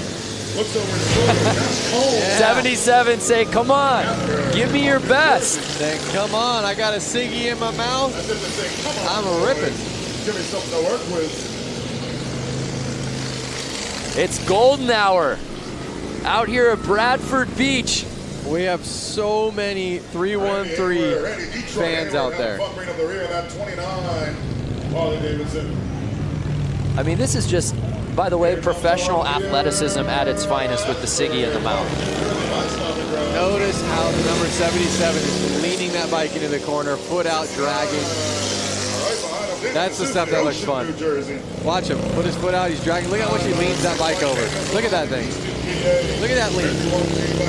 Committed, so committed. And again, he keeps turning over the shoulder, waiting for somebody to come chase. Can the 69 bike catch him? Look at that. His bike's starting to smoke though. Was it smoking like that when he started? Yeah. And I don't think it's the cigarette. No. Ladies and gentlemen, your winner of that heat, number 77, Josh Cone. Josh Cone. What a great race. Uh-oh. Bike might have broken. Well, it picked the perfect time to do it. And the Trog 45 main.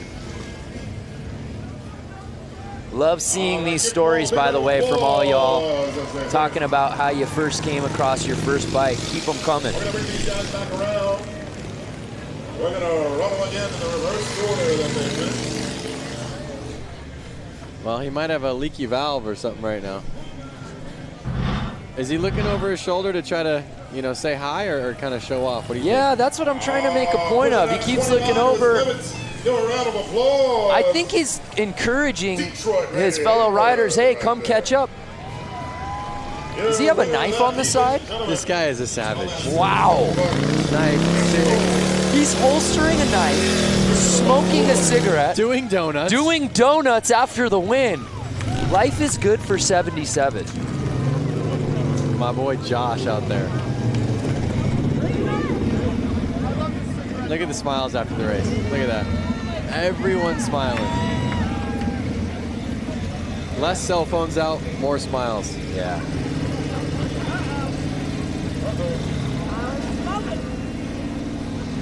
That is racing at its very core right there. Well, let's head down to Diana. Diana, what you got? You know, we give the people what they want around here. Yes! We were saying on Facebook Live that tons of people were saying, who's the guy in the background eating the hot dog?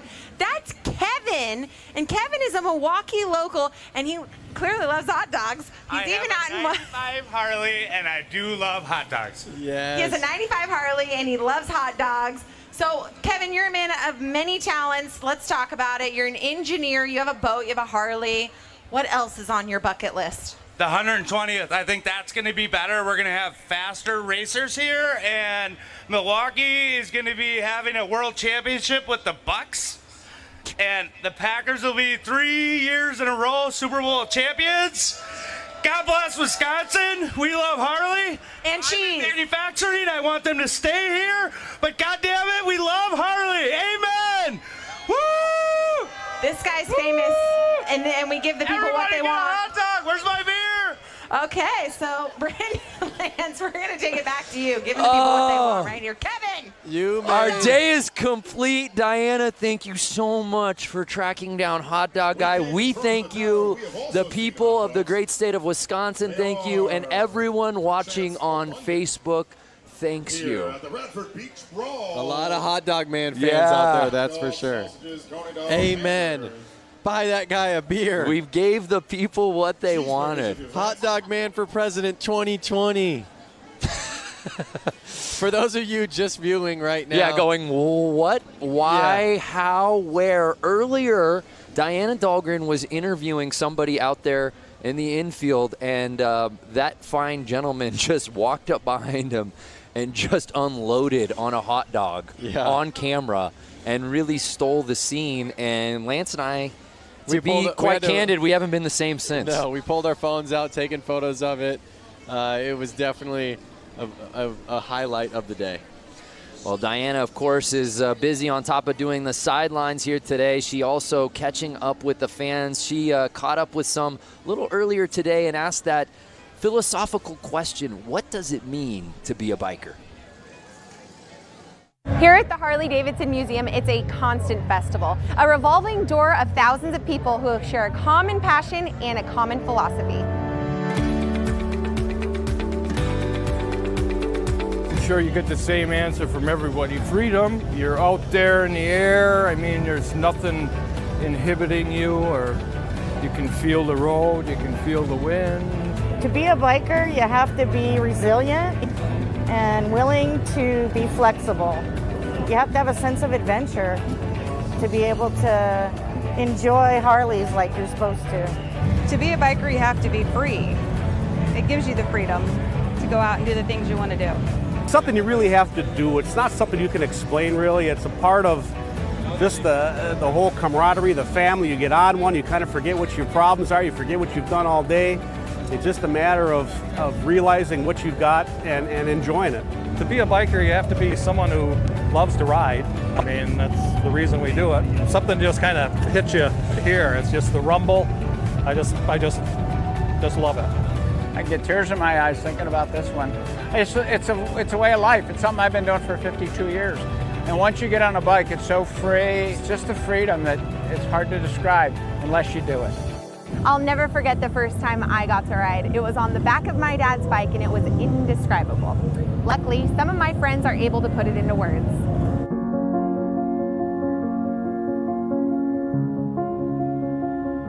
I started riding when I was very young. I had two older brothers that rode, put me on a bike when I was very young, pushed me and said go, didn't tell me how to stop, nothing. And ever since then, I've been hooked. I started riding 30 years ago. My first Harley was a Deuce, 2001. And well, it was a dream become true when I was so young. I've been a Harley since 12 years. And I fall in love with Harleys. And I've been riding since the day I turned 16. I had a little Honda 150 delivered, and I've never been off of it. I've always liked motorcycles. I had the fear of them. And my wife says, why don't you take a class and see if you like it? That's all it took, 1995. I didn't ride as an adult until I was about 40. And but I just kind of heard the call of the road, haven't looked back since. I love it. heard the call. You heard so many of those fans outside the museum talk about freedom. That seems to be a word that is used over and over again when it comes to riding motorcycles. Well, you hear those stories, and really, all of those stories kind of hit home, I think, with anyone who rides. You know, there's something that came out of every one of those mouths that makes, you know, there's something for me about that. So, we're all riders at heart. Whether you ride every single day, whether you ride twice a year, whether you have 10 bikes, one bike, here with Willie G. Willie it's G, great we have to the be honor a of having rider. our racing gentlemen all the time. Well, there you see the thank shot. You so much for having Just us be a part of this gorgeous great setting for these 150th races anniversary. out We here hope you're having fun today out here today, and thank you at again. the Bradford Beach Brawl. We move on. These are more riders from, I'm being told, our Hollywood class. I don't know how complete this heat will be, Lance. This one looks to be potentially a head-to-head battle here. So we have the number 50 and the number Springer front end. All right, ladies and gentlemen, Willie G.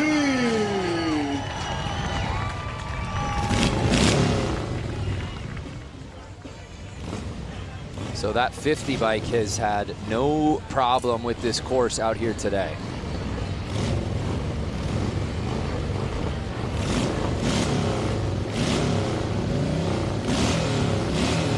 Notice his Kickstarter is kind of flailing around back there.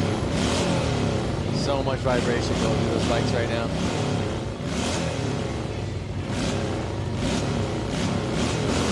And they're off.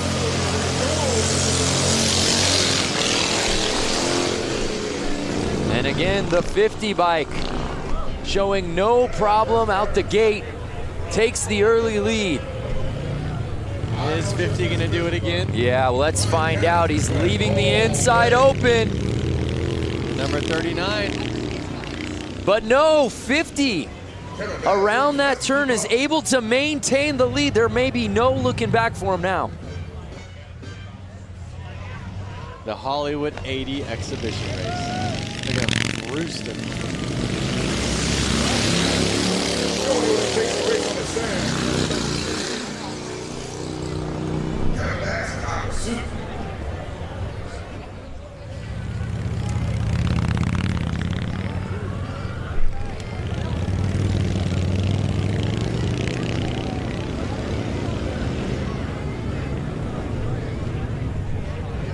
Again, they have no suspension. The suspension they do have, I guess, is that little teeny spring kind of bopping their seat up and down. And to no one's surprise, it's Brian Cannon, ladies and gentlemen. So Brian Cannon just keeps winning these heats, whether it's a semi, a quarter, a final. Oh, and he does what he did in his first race win. Drops the bike after the checkered flag. Maybe it's a signature move. Love it. Steve, no fear 50. Yeah, that's the way he's been riding today. Lance, what's the oldest bike you've ever ridden on? The oldest bike I've ever ridden on. It's got to just be my 56 Panhead. I don't think I've ridden anything older than that. I've had older cars. 52 Oldsmobile. But when you really think about it, a vehicle from the 50s, I mean, that thing is almost 70 years old. Right. You know, I mean, it's just incredible. I definitely get mind blown. And obviously they don't like to wake up that easily either, if you notice this right now. I think she gave him all she could today. The fact that he's gotten through 3 races with this bike and has been the first one in the checkered flag in each of those 3 is impressive enough. And that bike is held up. He gets it started. And this one a victory lap for Brian Cannon. Like Michael Shepard said on Facebook, the first time he fell was practice. That one was for real. Another big round of applause for Brian Cannon. He dug it on out of the sand. Bring it back around for you right there. So Brian Cannon showing love to the fans out here in Milwaukee. Great day of riding for him.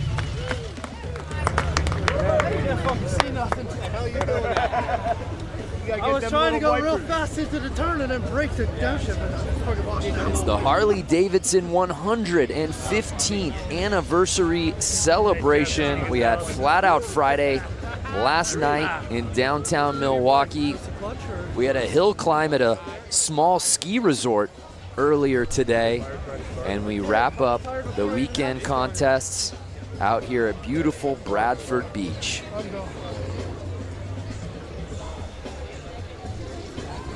No bad seat in this house because, well, Lance, we're at the beach. That's right. Weather's nice. Beautiful sky. Sun slowly setting. Ooh, Daryl Jewell, first bike was a 1960 Triumph Cub.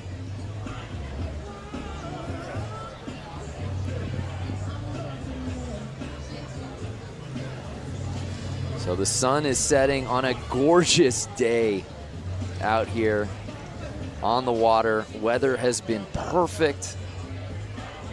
The conditions have been fantastic. Folks, crazy Uncle Harry up here. He's riding that rail car. Harry, come up here, wave to everybody out there in the field. This is crazy Uncle Harry. And we're still not done. Look at that sunset. Come on. Well, it's a 1932 Chevy Club chassis with a 51 Hudson Hornet engine. Which Instagram filter is that? That's hashtag no filter. No filter right there. That's just real life. Real challenge in the corners, but we had a blast. All right, great. And you got another Hudson, right? What's that one all about? I've got two others. I've got a So it looks like we've got our next class starting to slowly line up. We'll get word on who that is. Thank you, Harry. We see the 1188 bike Uncle Harry, man, out he's here. been riding that rail car. I'm being told it's the brakeless 45. That's about it for that. We won't see that anymore. We got to give that some TLC in the pits. We're going to run this brakeless. Those are some boots right there. Final out here. That's the brakeless 45 class. They are. How long do you think it takes to lace up? Those look brand spanking new. Killer boots, man. He's new boot scooting. So who will join the 1188 bike? This isn't just a timed race. Let's get some competitors out here. Yep. Well, one thing I have to say is the hooligans are coming up right after this class. And I'm excited to see those guys bang bars. Yeah. You know, Ooh. Rubbin's racing. Chad Mata with an interesting idea pitch. Hot Dog Man on a bike. Maybe for that last hooligan race, we can get him out here? We've definitely already signed a contract with him. I'm actually representing him now, by the way. He's my client. So it's all got to go through me. Holy cow. I'm going to get my 10%. Believe you me.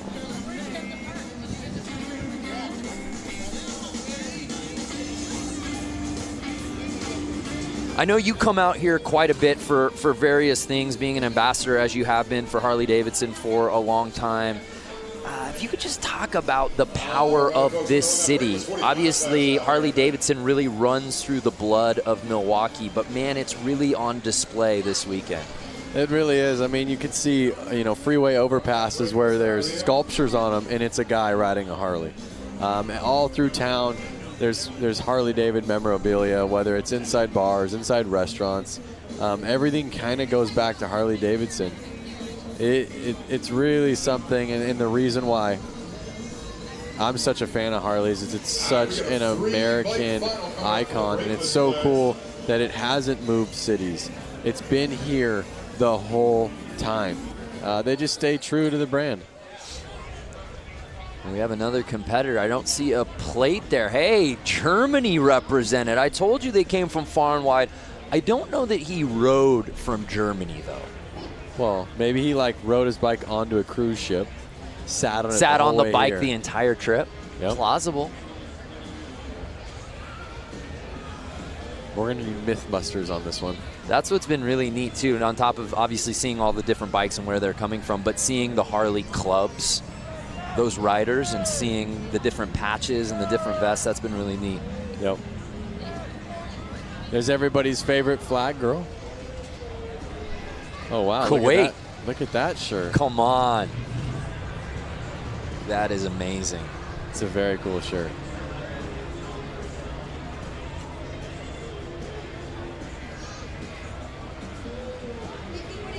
Charleston, South Carolina represent, and as we're taking a tour of different fans watching here in attendance from different places, again, let's reset the question on Facebook. Where are you people watching from? Hey, Sturgis, you were just there. I was just there at the 2018 78th, just like that. Did you get that frayed sleeveless shirt while you were there? I did not. That's your look, though.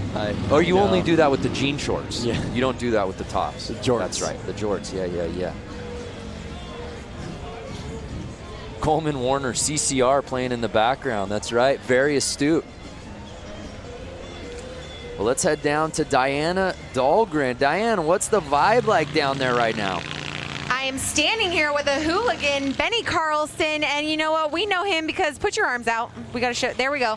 We know him because this flair that he always has coming off of all of his jerseys. Very well known. We've seen you at X Games, avid flat track for hooligans. Talk about your experience. It's been good. You know, we started doing it on a road race bike, actually, and then we finally built a Sportster this year. So this is our first full season riding the Hooligan Series. So we've been doing quite a bit. Went to Sturgis. We had good results out there, and we're having a lot of fun out here. You know, last night I saw you get out there super quick on the indoor flat track when they had an oil spill. One of the guys' brake rods put oil all over the track. You were quick to get out there, give a helping hand. Is that the kind of camaraderie that happens in this community? Yeah, that's what's fun. You know, back when we were pro racing every weekend, it's kind of a cutthroat deal. So when you're talking with the hooligan guys, it's one big community, especially all the guys from Milwaukee. We got a slew of guys that are fast that are going to run up front here again in the main event, and we're out here together as a community, and that's what it's all about. Benny Carlson, please let everyone know the dealership that's supporting you. Yeah, I tell you what, you know, when the phone rings and Joe and Wayne help call from Suburban Motors, Harley-Davidson up there in Thiensville, great dealership. They've been putting me on fast Harleys for a long time, so I can't say enough. Thanks. All righty, Benny Carlson, guys, we're going to go racing. Let's do this. All right, folks, we got this brakeless funnel out here. Brakeless. So, yeah, brakeless 45s. Have you ever ridden a bike that was brakeless? I've never gone brakeless. Not with a motor on it. I've done a brakeless BMX bike. How about yourself, Lance Corey? I can't say I have. You know what? I've taken a bike off of a lift and not compressed the brakes after, and the brakes don't work for about 2 or 3 squeezes, and it's scary. Kind of a rookie move on my part. These kits are awesome, by the way. Look at these the sweaters. That green and gold is really clean, kind of Packers-esque out here. And it's 15 with the lead, Johnson. And Detroit, Randy Hayward. Johnson, I believe, took it away in the last one. Am I correct? That is correct, sir. Yep. Building a really nice lead as he's hugging the outside. Got it squirrely there for a second. This is the main that Warren was involved in. That's when right. He went up and over that berm.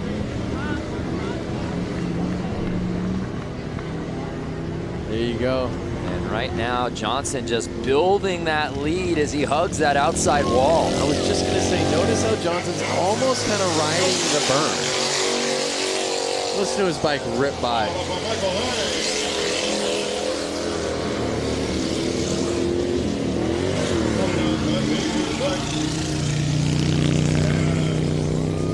Detroit, Randy Hayward. Uh-oh, we got a bike stalled out in the corner. Well, I don't know if it was stalled out, but it was stuck. There he is. Yeah, 1188. What's going on with his bike? In the new boots. New boot scoot. Notice some of these guys like himself, they're not wearing glasses, goggles. I mean, you get one roost. Yeah, these are brave men. I mean, we're talking about sand here. Look at that, riding the berm. Yeah, Johnson just leaving no doubt about it. Whoa. Oh, no! Just as I say that, he makes things interesting, but he's built such a lead, Lance. Don't speak too soon. Awesome shot on the straightaway there.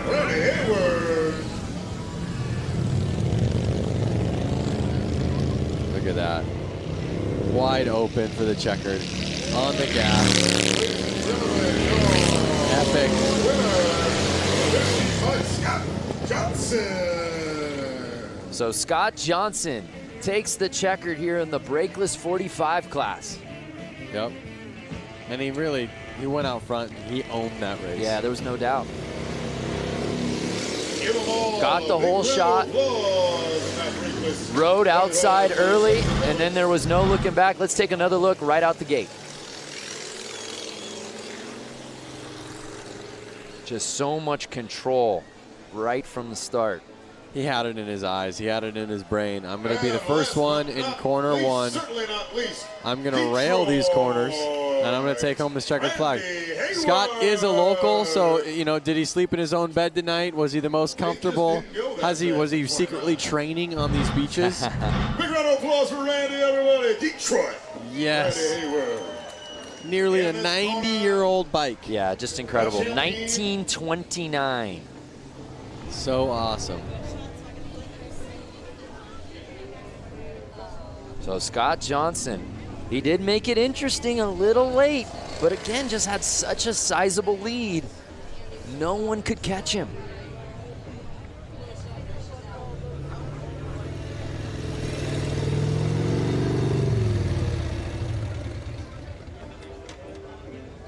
I mean, it's so cool to see everybody out there with Harley-Davidson shirts on.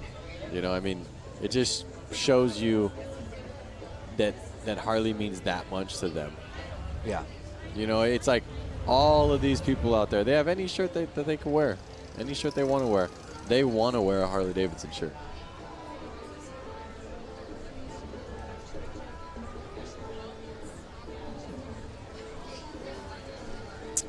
While we get this course maintenance underway, let's look back at this week. Diana Dahlgren went out to the Harley-Davidson Museum for a tour unlike any other. All right, ladies and gentlemen. Years ago, two friends, William and Arthur, came together to create Harley-Davidson. We are going to show you a little bit of the history, culture, and most importantly, the bikes here at the Harley-Davidson Museum.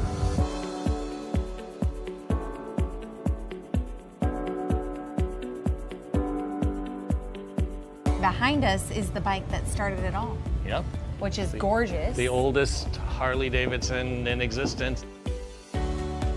Both Bill Harley and Arthur Davidson were really avid bicyclists, and Bill Harley actually worked for a bicycle company here in Milwaukee, and their first project was to build a motor to literally put in a bicycle.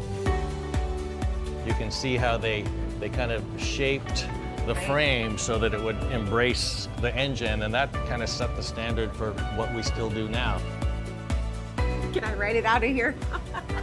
Well, first of all, you'd have to guess it out. This is actually dated July 20th, 1901. This is original. So this is the original drawing from Bill Harley And where did you recover? for How a did bicycle. you recover this? The Harley family saved it. They had the foresight to save stuff from almost the very beginning. Over there is the book from 1907 when they incorporated, and they actually began a program of saving at least one bike new right off the line in 1915. Wow. And we do that to the present. When we were back there, you know, you look and this looks like a whole motorcycle. Right. And as you walk in, Wow, I didn't even notice that till now. That's amazing. See, it This works. thing's completely taken apart. so you know, the idea here in this whole room is to give people, you know, a sense that the engine from the first bike we built today is the, you know, real heart of the motorcycle, both, you know, obviously from making it go, but from a design point of view, we always show that beautiful engine like it's a jewel in a setting. We want to give people a sense of, you know, how these things work, and we make it interesting.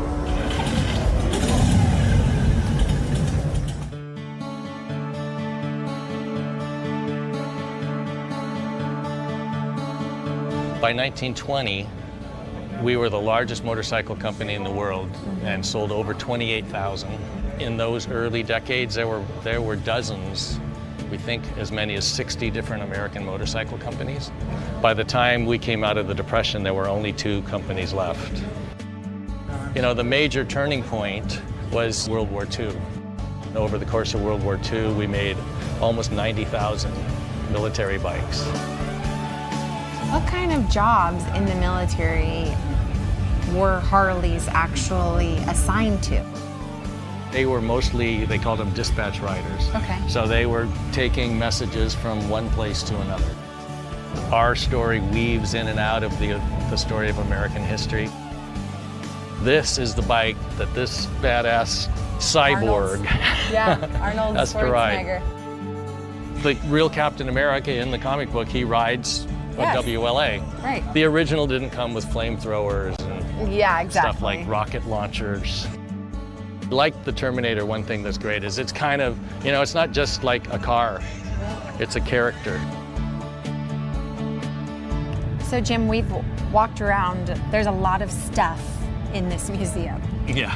When you think about motorcycling, it's not just the bike, it's the black leather jacket, all the uniforms, and then all the things that people do to add to their bikes. So we've got, you know, just an incredible array of things to help tell the story. What do you hope each person that sets foot through this door gets? If you come into this place and you're a Harley-Davidson enthusiast, we're gonna stoke that passion further. If you got dragged along by somebody and you don't think you're gonna like it, you're gonna leave thinking, you know, that was actually interesting, and I've never really thought much about motorcycling, but that's an interesting subject. There's something for everyone here at the Harley-Davidson Museum, that's for sure. That's the goal.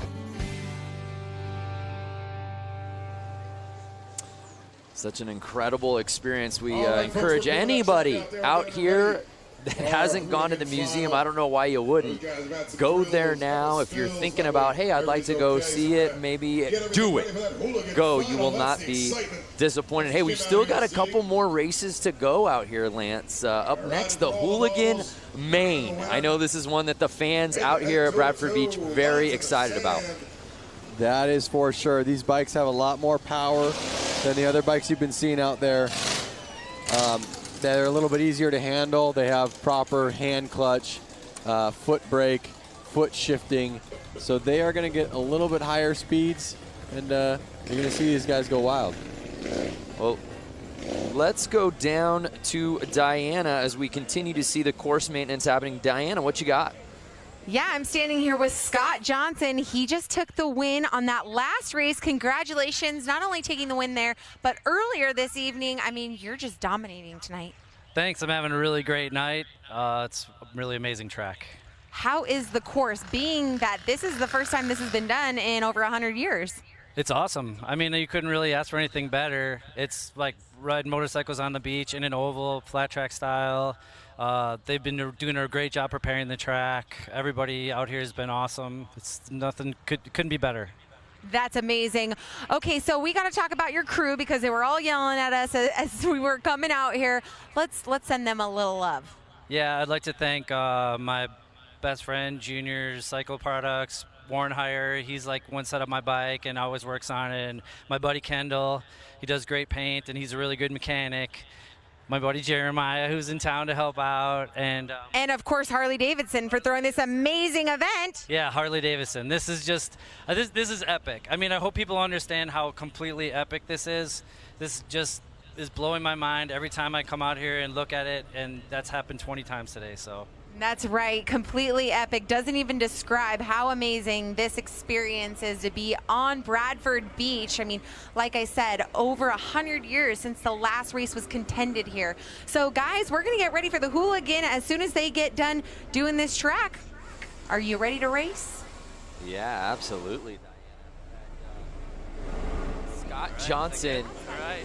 Scott Johnson, by the way, if I'm giving out an MVP award out here for the Beach Brawl, I think it's Scott Johnson. He's had himself a day. Yep, and look at it. He's just like calm and collective over there.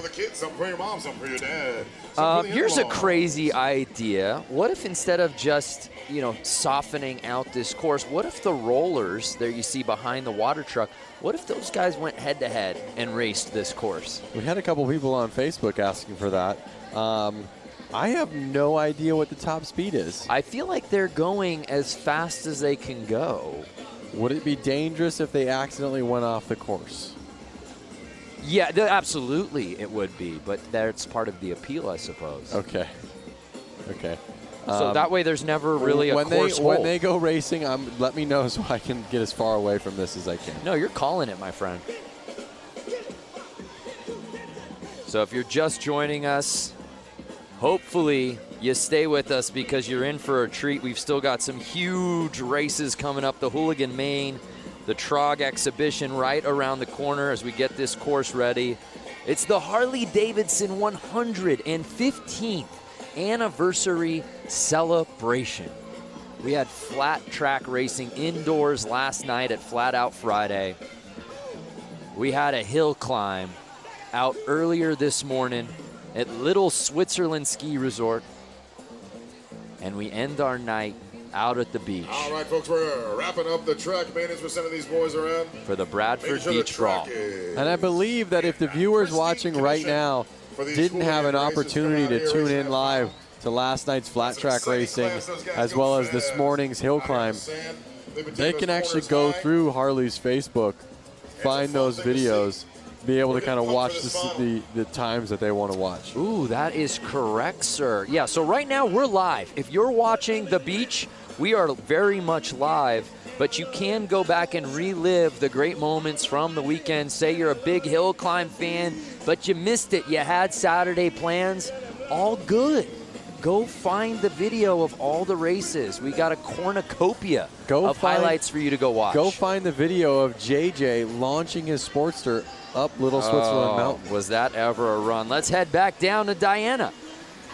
Hey guys, I'm back down here on the gorgeous beach, and I'm standing here with this very tall gentleman, Brock St. Clair.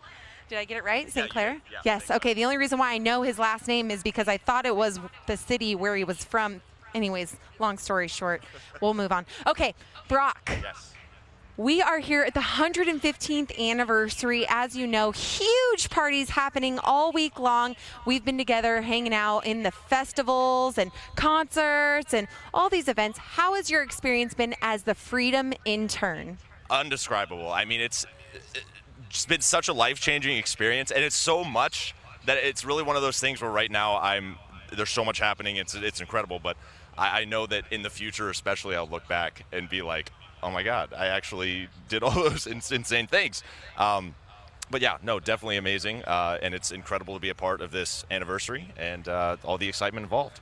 Let's tell everyone what the Freedom Intern Program is. Explain to everyone who's watching. Sure. So myself and 7 others were given motorcycles, given training, and we've essentially traveled the country and gone to motorcycle events, gotten invested in motorcycle culture, and captured our experiences, documented on social media, and had a really great time doing it. He forgot to mention that him and 7,400 other people in the world, 7,500 other people applied for his position. Only you and 6 other people got it from all over the world.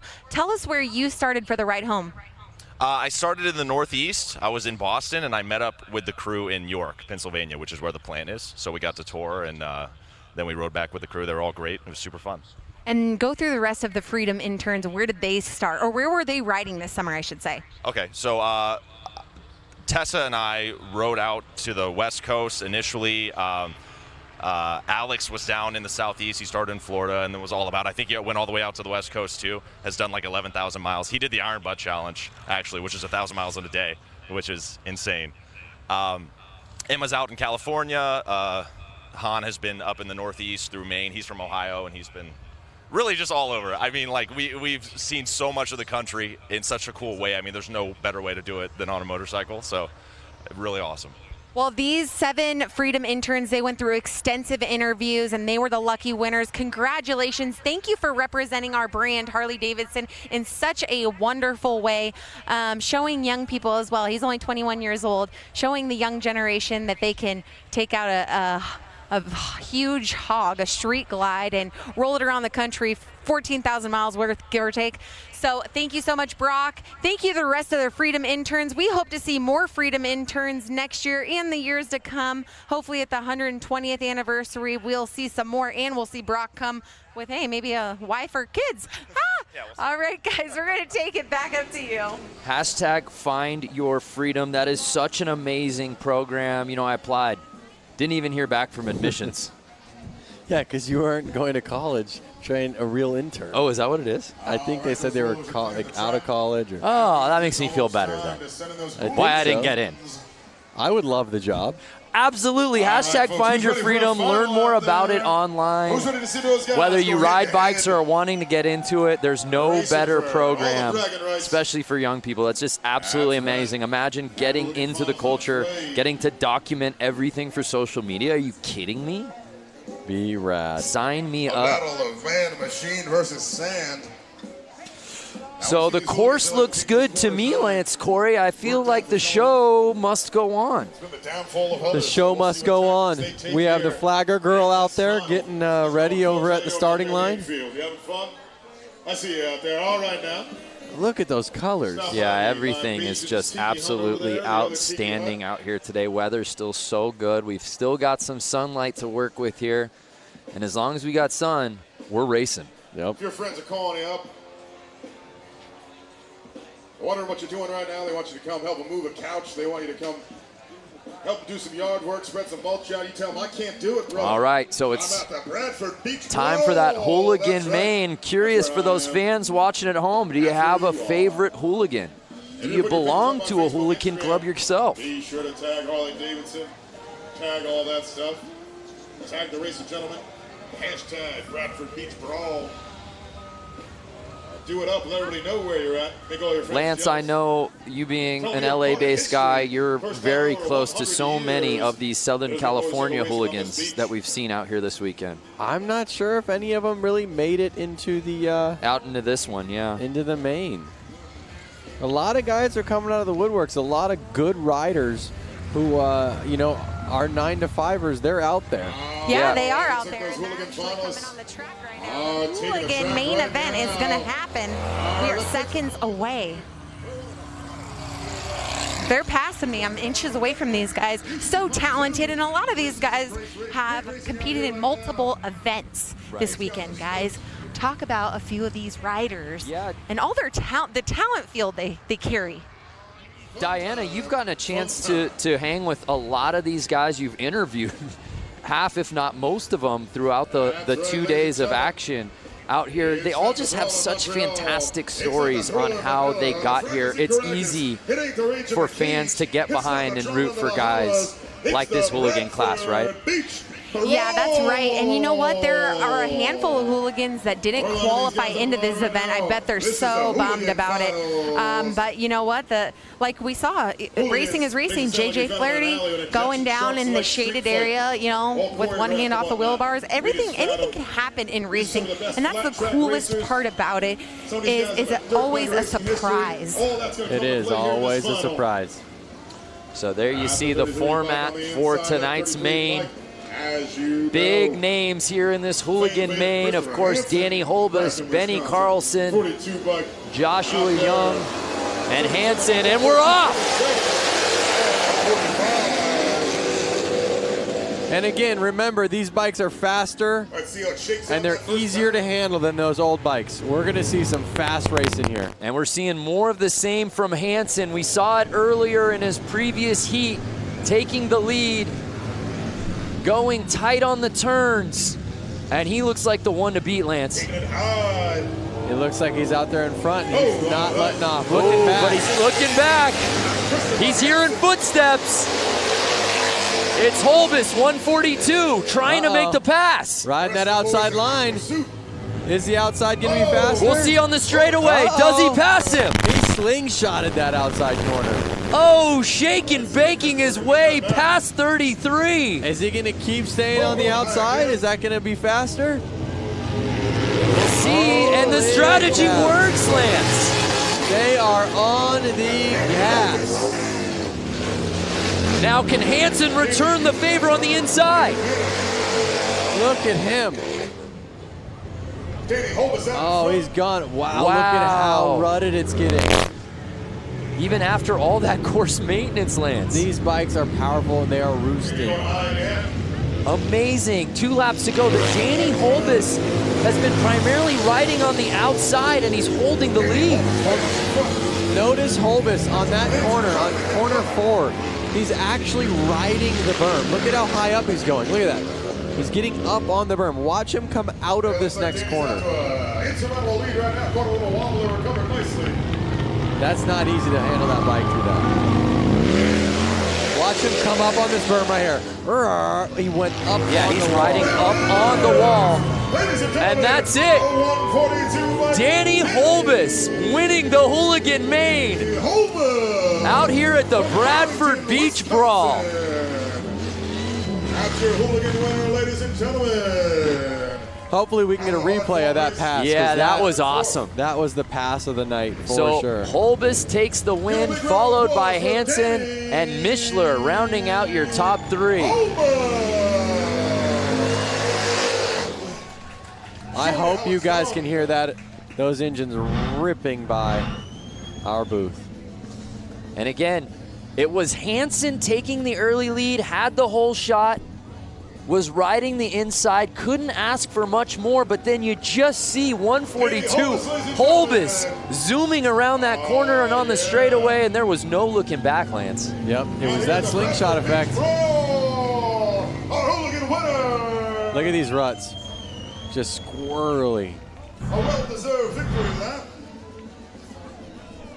Running around with a checkered flag, showing that pride that he just won. And these guys didn't just win this race. He had to go through qualifiers, heats to make it here. Oh, 100%. It wasn't just, oh, one race and you won. No, it was proof in the pudding that it took all day to get this checkered flag. All day, that's an understatement. We saw him out at the hill climb earlier today. He's had a full weekend, right? Just like we've had, just like you viewers have had. And it's been awesome. So Danny Holbus taking the checkered flag here in the Hooligan Main, doing it in dramatic fashion. That's it right there, folks. That was his victory lap, winning that Hooligan class. That's exciting, ladies and gentlemen. Danny. Dan Mulder, 142, was riding the wall of death. Danny Holbus, that's right. So awesome. So a great win for Danny, a great race all the way around.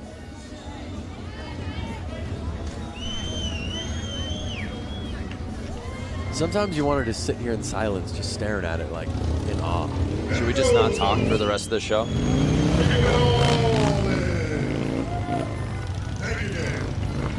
Hopefully Diana can get down there and get a quick interview with him. Reppin' Milwaukee Harley-Davidson. Danny Holbus. And let's send it down to Diana, who's with our winner. Oh, he said he had a funny story with me. But anyways, this is Danny. Big round of applause for our Hooligan winner. This has got to be such a special feeling for you here this weekend. Huge party happening, and you took the win for the Hooligan class.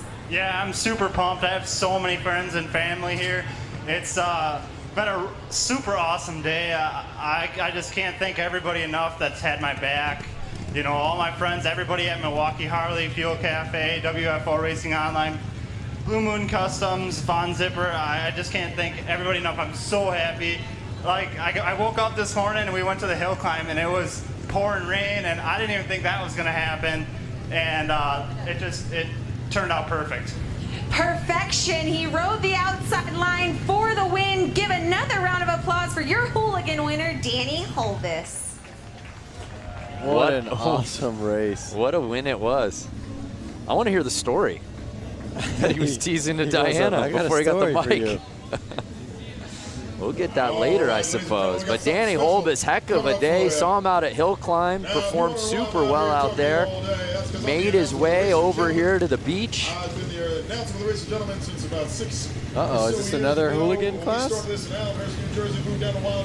These are all a bunch of hooligans that I see. What gave it away? They're shirts that say Hooligan? But wait a second. No, I see. This looks like Trog up here at the starting line. So right now we're racing that Trog 45. These are the Trog 45s here. Trog 45 class. These are all. Our final race of the evening. Do you know what TROG stands for? Tested one. Tell me. The Race of Gentlemen. The Race of Gentlemen, which makes sense as today's race is presented by the Race of Gentlemen. There you go. Trog. 2 and 2 together. Bing. You think that was a coincidence? But did you not really know? No, I just wanted to hear you explain. We talked about it in meetings all day long. The Race of Gentlemen, Trog.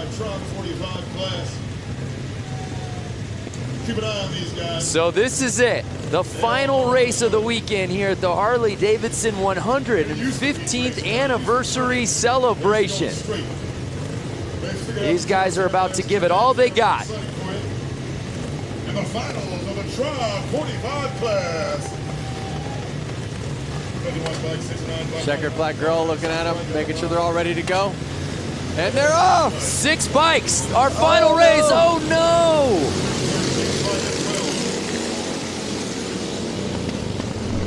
And it's 69 taking the lead early. He's to the outside, leaving the door open.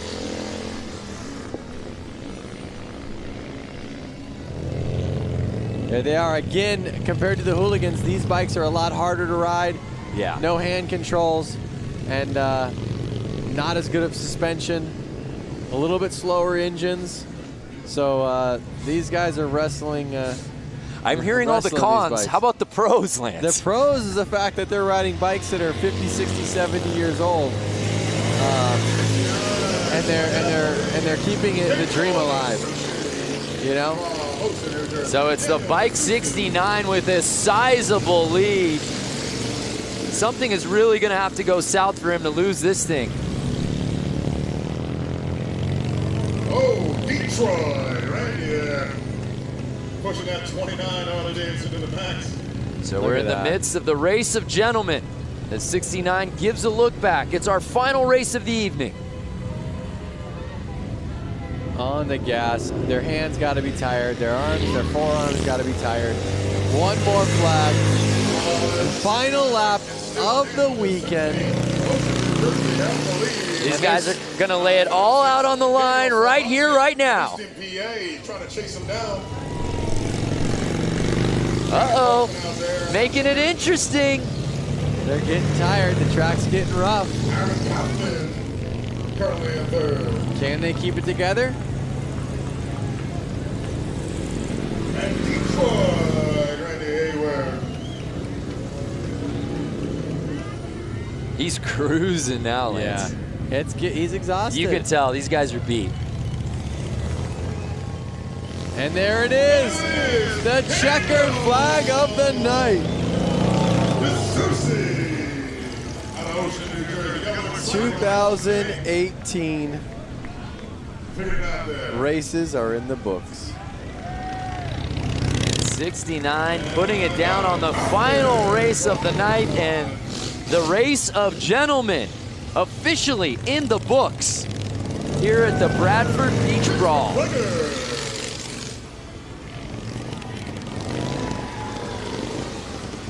Harley-Davidson. Man, I could just watch this shot over and over again. Oh, yeah. And Detroit, Randy.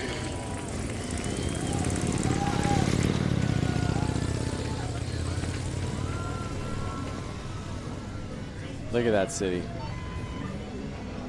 City of Harley-Davidson.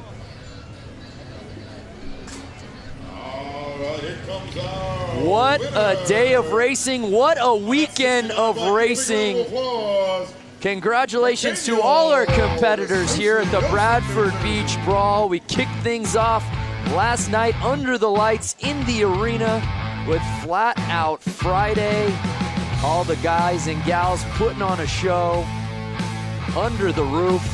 So much fun, so many different classes full of mayhem. Everyone getting involved in the action. And the fun just continued as we moved on to today. This morning, the Harley-Davidson hill climb at Little Switzerland. Lance, some bikes had more trouble than others. That is right. But everyone seemed to have the time of their life, particularly on that mogul. Definitely. The mogul is what separated them today. Yeah, absolutely.